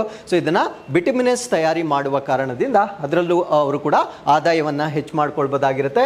ಮಿಟಿಗೇಟಿಂಗ್ ಸ್ಟಬಲ್ ಬರ್ನಿಂಗ್ ಅಂದರೆ ಈ ಕೃಷಿ ತ್ಯಾಜ್ಯವನ್ನು ಪಂಜಾಬ್ ಮತ್ತು ಹರಿಯಾಣದಲ್ಲಿ ಏನು ಬರ್ನ್ ಮಾಡ್ತಾರೆ ಸೊ ಬರ್ನ್ ಮಾಡೋ ಬದಲು ಅದನ್ನು ಮಾರಾಟ ಮಾಡಿದ್ರೆ ಸೊ ಅವರಿಗೆ ಅಡಿಷನಲ್ ಇನ್ಕಮ್ ಸಿಗುತ್ತೆ. ಅದ್ರ ಜೊತೆಗೆ ಪೊಲ್ಯೂಷನನ್ನು ಕೂಡ ನಾವು ಪ್ರಿವೆಂಟ್ ಮಾಡ್ಬೋದಾಗಿರುತ್ತೆ. ಸೊ ಅದ್ರ ಜೊತೆಗೆ ಗ್ರೀನ್ ಹೌಸ್ ಗ್ಯಾಸಸ್ ಬಹಳ ಕಡಿಮೆ ಆಗುತ್ತೆ. ಸೊ ಪರ್ಸೆಂಟೇಜ್ ಅಲ್ಲಿ ಹೇಳೋದಾದ್ರೆ 70% compare to the fossil fuel bituminous. ಅಂದರೆ ಅಷ್ಟೇ ಒಂದು ರಸ್ತೆಯನ್ನು ನಿರ್ಮಾಣ ಮಾಡಲಿಕ್ಕೆ ನಾವು ನಾರ್ಮಲ್ ಬಿಟುಮಿನಸ್ ಅನ್ನು ಬಳಕೆ ಮಾಡಿದರೆ ಸೊ ಎಷ್ಟು ಪೊಲ್ಯೂಷನ್ ಆಗ್ತಾ ಇತ್ತು ಅದರ 70% ನಾವು ಬಯೋ ಬಿಟುಮಿನಸ್ ಯೂಸ್ ಮಾಡೋದ್ರಿಂದ ಕಡಿತಗೊಳಿಸಬಹುದಾಗಿರುತ್ತೆ. ಸೊ ಅದರಿಂದ ಗ್ರೀನ್ ಹೌಸ್ ಗ್ಯಾಸಸ್ ಅನ್ನು ಕೂಡ ಸಿಗ್ನಿಫಿಕೆಂಟ್ ಆಗಿ ನಾವು ರಿಡ್ಯೂಸ್ ಮಾಡಬಹುದಾಗಿರುತ್ತೆ. ನಾವು let us understand what is lignin ಅನ್ನೋದನ್ನ ನಾವು ಅಂಡರ್ಸ್ಟ್ಯಾಂಡ್ ಮಾಡ್ಕೊಳ್ತಾ ಬರೋಣ. ಸೊ ಇದೊಂದು ಆರ್ಗ್ಯಾನಿಕ್ ಪಾಲಿಮರ್ ಆಗಿರುತ್ತೆ. ಆರ್ಗ್ಯಾನಿಕ್ ಅಂದರೆ ಸಾವಯವವಾಗಿರ್ತಕ್ಕಂಥ ಪಾಲಿಮರ್. ಪಾಲಿಮರ್ ಅಂದರೆ ಏನಿಲ್ಲ ಸೊ ಒಂದು ದೊಡ್ಡ ಚೈನ್ ಆಫ್ ಮಾಲಿಕ್ಯೂಲ್ ಅನ್ನ ನಾವು ಪಾಲಿಮರ್ ಅಂತ ಹೇಳ್ತೇವೆ. ಸೊ ಸಣ್ಣ ಚೈನ್ ಆಗಿದ್ರೆ ಅದನ್ನ ಮೋನೋಮರ್ ಅಂತ ಕರಿತೇವೆ. ಸೊ ಒಂದು ಬಿಗ್ ಚೈನ್ ಆಗಿರೋದ್ರಿಂದ ಇದನ್ನ ನಾವೇನಂತ ಕರಿತೇವೆ ಅಂದ್ರೆ ಪಾಲಿಮರ್ ಅಂತ ಕರಿತೇವೆ. ಸೊ ಇದು ಸಸ್ಯಗಳಲ್ಲಿ ಕಂಡು ಬರುತ್ತೆ. ಸಸ್ಯಗಳ ಯಾವ ಭಾಗದಲ್ಲಿ ಅಂದ್ರೆ ಸೆಲ್ ವಾಲ್ ಅಥವಾ ಕೋಶ ಭಿತ್ತಿಯಲ್ಲಿ ಕಂಡು ಬರ್ತಕ್ಕಂಥ ಒಂದು ವಸ್ತುವಾಗಿರುತ್ತೆ.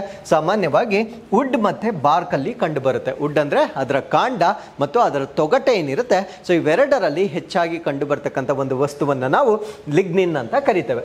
ಸೊ ಇದರ ಫಂಕ್ಷನ್ ಅಂದರೆ ಸಸ್ಯದಲ್ಲಿ ಇದು ಮಾಡ್ತಕ್ಕಂಥ ಕಾರ್ಯ ಏನು ಅಂತ ನೋಡೋದಾದ್ರೆ, ಇದು ಆ ಪ್ಲಾಂಟ್ಗೆ ಬೇಕಾಗಿರ್ತಕ್ಕಂಥ ಸ್ಟ್ರಕ್ಚರಲ್ ಸಪೋರ್ಟ್ ನೀಡುತ್ತೆ. ಅಂದರೆ ಆ ಒಂದು ಮರ ಅಥವಾ ಆ ಒಂದು ಗಿಡ ಏನಿದೆ ಅದಕ್ಕೆ ಒಂದು ಭೌತಿಕವಾಗಿರ್ತಕ್ಕಂಥ ಬೆಂಬಲವನ್ನು ನೀಡುತ್ತೆ, ಅದಕ್ಕೆ ಬೇಕಾಗಿರ್ತಕ್ಕಂಥ ರಿಜಿಡಿಟಿ ಅಥವಾ ಒಂದು ದೃಢತೆಯನ್ನು ನೀಡುತ್ತೆ. ಸೊ ಅದ್ರ ಜೊತೆಗೆ ಮೈಕ್ರೋಬಿಯಲ್ ಅಟ್ಯಾಕ್ ಅಂದರೆ ಸೂಕ್ಷ್ಮ ಜೀವಿಗಳು ಪ್ಲಾಂಟ್ ಅನ್ನ ಅಟ್ಯಾಕ್ ಏನ್ ಮಾಡುತ್ತೆ, ಸೊ ಅದರ ವಿರುದ್ಧವಾಗಿ ರಕ್ಷಣೆಯನ್ನ ಕೊಡ್ತಕ್ಕಂಥದ್ದನ್ನ ನಾವಿಲ್ಲಿ ನೋಡಬಹುದಾಗಿರುತ್ತೆ. ಅದ್ರ ಜೊತೆಗೆ helps in water and nutrient transport through plant tissues ಅಂದರೆ ಸಸ್ಯಗಳ ಅಂಗಾಂಶಗಳ ಮೂಲಕ ಸಸ್ಯಕ್ಕೆ ಬೇಕಾಗಿರ್ತಕ್ಕಂಥ ನೀರು ಮತ್ತು ಪೋಷಕಾಂಶಗಳ ವರ್ಗಾವಣೆಗೂ ಕೂಡ ಈ ಲಿಗ್ನಿನ್ ಮೆಟೀರಿಯಲ್ ಸಪೋರ್ಟ್ ಮಾಡ್ತಕ್ಕಂಥದ್ದನ್ನು ನಾವು ನೋಡ್ಬೋದಾಗಿರುತ್ತೆ. ಸೊ ಇದನ್ನ ನಮ್ಮ ಪರಿಸರದಲ್ಲಿರ್ತಕ್ಕಂಥ ಸೆಕೆಂಡ್ ಮೋಸ್ಟ್ ಅಬಂಡೆಂಟ್ ಪಾಲಿಮರ್ ಅಂತ ಹೇಳ್ಬೋದಾಗಿರುತ್ತೆ. ಅಂದರೆ ಎರಡನೇ ಅತಿ ಸಮೃದ್ಧವಾಗಿರ್ತಕ್ಕಂಥ ಪಾಲಿಮರ್ ಅಂತ ಹೇಳ್ಬೋದಾಗಿರುತ್ತೆ.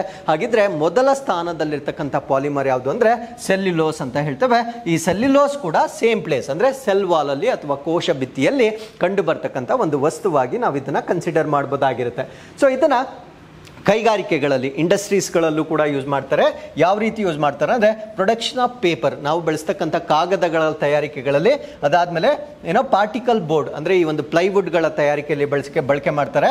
ಸಾಯಿಲ್ ಕಂಡೀಷನರ್ ಅಂದರೆ ಮಣ್ಣನ್ನು ಹದಗೊಳಿಸಲಿಕ್ಕೆ ಅಥವಾ ಫಲವತ್ತುಗೊಳಿಸಲಿಕ್ಕೆ ಇದನ್ನು ಬಳಕೆ ಮಾಡಬಹುದಾಗಿರುತ್ತೆ. ಅದ್ರ ಜೊತೆಗೆ ಫಿನಾಲಿಕ್ ರೆಸಿನ್ಸ್ ಅಥವಾ ಫಿನಾಲಿಕ್ ರಾಳಗಳನ್ನು ತಯಾರಿ ಮಾಡಲಿಕ್ಕೂ ಕೂಡ ಈ ಒಂದು ಲಿಗ್ನಿನ್ ಮೆಟೀರಿಯಲ್ ಅನ್ನು ನಾವು ಯೂಸ್ ಮಾಡಬಹುದಾಗಿರುತ್ತೆ. ಅದ್ರ ಜೊತೆಗೆ ಸೊ ಇದರಿಂದ ಆಗ್ತಕ್ಕಂಥ ಎನ್ವೈರನ್ಮೆಂಟಲ್ ಇಂಪ್ಯಾಕ್ಟ್ ಏನು ಅಂದರೆ, so it can be use to produce biofuels, other renewable chemicals ಅಂದರೆ ಜೈವಿಕ ಇಂಧನಗಳನ್ನು ಮತ್ತೆ ಬೇರೆ ಒಂದು ನವೀಕರಿಸಬಹುದಾಗಿರ್ತಕ್ಕಂಥ ಇಂಧನಗಳನ್ನು ತಯಾರಿ ಮಾಡಲಿಕ್ಕೆ ಈ ಲಿಗ್ನಿನ್ ವಸ್ತುವನ್ನು ನಾವು ಬಳಕೆ ಮಾಡಬಹುದಾಗಿರುತ್ತೆ. So with this we have come to snippets. National farmers day, ರಾಷ್ಟ್ರೀಯ ರೈತರ ದಿನ. ಸೊ ಈ ಒಂದು ದಿನವನ್ನು ನಾವು ಕಿಸಾನ್ ದಿವಸ್ ಅಂತ ಕೂಡ ಕರೀತೇವೆ. ಸೊ ಪ್ರತಿ ವರ್ಷ 23ನೇ ಡಿಸೆಂಬರ್ ಇದನ್ನು ಆಚರಣೆ ಮಾಡ್ತಕ್ಕಂಥದ್ದನ್ನು ನಾವು ನೋಡ್ಬೋದಾಗಿರುತ್ತೆ. ಸೊ ಇದು ಯಾರ ಅಥವಾ ಯಾವ ವ್ಯಕ್ತಿಯ ಒಂದು ಜನ್ಮ ವಾರ್ಷಿಕೋತ್ಸವವಾಗಿರುತ್ತೆ ಅಂದರೆ ಚೌಧರಿ ಚರಣ್ ಸಿಂಗ್ ಅಂತ ಹೇಳ್ತೇವೆ. ಇವರು ನಮ್ಮ ಭಾರತ ದೇಶದ 5th prime minister of India ಅಥವಾ 5ನೇ ಪ್ರಧಾನಮಂತ್ರಿಗಳಾಗಿರ್ತಾರೆ. ಇವರು he made a strong advocate for farmers rights and agricultural development ಅಂದರೆ ರೈತರ ಹಕ್ಕುಗಳು ಮತ್ತೆ ಕೃಷಿಯ ಒಂದು ಅಭಿವೃದ್ಧಿಗಾಗಿ ಸಾಕಷ್ಟು ಒಂದು ಪ್ರತಿಪಾದನೆಯನ್ನ ಮಾಡಿರ್ತಕ್ಕಂಥ ವ್ಯಕ್ತಿ ಆಗಿರುವ ಕಾರಣದಿಂದ ಇವರ ಜನ್ಮ ವಾರ್ಷಿಕೋತ್ಸವನ್ನ ರೈತರ ದಿನವಾಗಿ ಆಚರಣೆ ಮಾಡ್ತಕ್ಕಂಥದ್ದನ್ನ ನಾವು ನೋಡಬಹುದಾಗಿರುತ್ತೆ. ಸೊ ಈ ವರ್ಷದ ಥೀಮ್ ಏನಾಗಿರುತ್ತೆ ಅಂದ್ರೆ ಎಂಪವರಿಂಗ್ ಅನ್ನದಾತಾಸ್ ಫಾರ್ ಪ್ರಾಸ್ಪರಸ್ ನೇಷನ್ ಅಂದ್ರೆ ಸಮೃದ್ಧ ರಾಷ್ಟ್ರಕ್ಕಾಗಿ ಅನ್ನದಾತರ ಸಬಲೀಕರಣ ಅಂತಕ್ಕಂಥದ್ದು ಸೊ ಈ ವರ್ಷದ ಥೀಮ್ ಆಗಿ ನಾವು ಕನ್ಸಿಡರ್ ಮಾಡಬಹುದಾಗಿರುತ್ತೆ. ನ್ಯಾಷನಲ್ ಕನ್ಸ್ಯೂಮರ್ ಡೇ, ರಾಷ್ಟ್ರೀಯ ಗ್ರಾಹಕ ದಿನ. ರಾಷ್ಟ್ರೀಯ ಗ್ರಾಹಕ ದಿನವನ್ನು ನಾವು 24ನೇ ಡಿಸೆಂಬರ್ ಇದನ್ನ ಸೆಲೆಬ್ರೇಟ್ ಮಾಡ್ತೇವೆ. ಸೊ ಇದರ ಈ ದಿನಾಂಕದ ಒಂದು ಸಿಗ್ನಿಫಿಕೆನ್ಸ್ ಏನು ಅಂದ್ರೆ ಈ ಒಂದು ಕನ್ಸ್ಯೂಮರ್ ಪ್ರೊಟೆಕ್ಷನ್ ಆಕ್ಟ್ 1986 ಏನಿದೆ, ಸೊ ಅದು 1986 ಅಲ್ಲಿ ಡಿಸೆಂಬರ್ 24ರಂದು ಅಪ್ರೂವ್ ಆಗಿರುತ್ತೆ. ಆ ಅಪ್ರೂವ್ ಆಗಿರ್ತಕ್ಕಂಥ ದಿನಾಂಕವನ್ನ ನಾವು ರಾಷ್ಟ್ರೀಯ ಗ್ರಾಹಕರ ದಿನಾಂಕ ಅಂತ ಆಚರಣೆ ಮಾಡ್ತಕ್ಕಂಥದ್ದನ್ನ ನಾವಿಲ್ಲಿ ನೋಡ್ಬೋದಾಗಿರುತ್ತೆ. ಸೊ ಈ ವರ್ಷದ ಥೀಮ್ ಏನಾಗಿರುತ್ತೆ ಅಂದ್ರೆ virtual hearings and digital access to consumer justice ಅಂದ್ರೆ ವರ್ಚುವಲ್ ಹಿಯರಿಂಗ್ ಮತ್ತೆ ಗ್ರಾಹಕರ ನ್ಯಾಯಕ್ಕಾಗಿ ಡಿಜಿಟಲ್ ಪ್ರವೇಶ ಅಂತಕ್ಕಂಥದ್ದು ಈ ವರ್ಷದ ಥೀಮ್ ಆಗಿ ಇಟ್ಕೊಂಡಿರ್ತಕ್ಕಂಥದ್ದನ್ನ ನಾವು ನೋಡಬಹುದಾಗಿರುತ್ತೆ. ಸೊ ಇಲ್ಲಿಗೆ ನಾವು ಇನ್ಕ್ವೆಸ್ಟ್ ಚಾಲೆಂಜ್ ನಂಬರ್ 794ಗೆ ಬಂದಿರ್ತೇವೆ. ಸೊ ಇಲ್ಲಿ ವಿಡಿಯೋನ ಪಾಸ್ ಮಾಡ್ಕೊಳ್ಳಿ. ಇದು ಪ್ರಶ್ನೆ ಸಂಖ್ಯೆ 1, ಇದು ಪ್ರಶ್ನೆ ಸಂಖ್ಯೆ 2 ಆಗಿರುತ್ತೆ. ಸೊ ಇಲ್ಲಿಗೆ ನಾನು ಇವತ್ತಿನ ಎಲ್ಲ ಅಪ್ಡೇಟ್ಸ್ಗಳನ್ನು ಕಂಪ್ಲೀಟ್ ಮಾಡಿರ್ತೇನೆ. ಮತ್ತೊಮ್ಮೆ ನಾಳಿನ ಅಪ್ಡೇಟ್ಸ್ನೊಂದಿಗೆ ನಾನು ನಿಮ್ಮನ್ನ ಭೇಟಿ ಆಗ್ತೇನೆ. ಸೊ ಅಲ್ಲಿವರೆಗೂ keep reading, take care of your selves and thank you very much for watching this.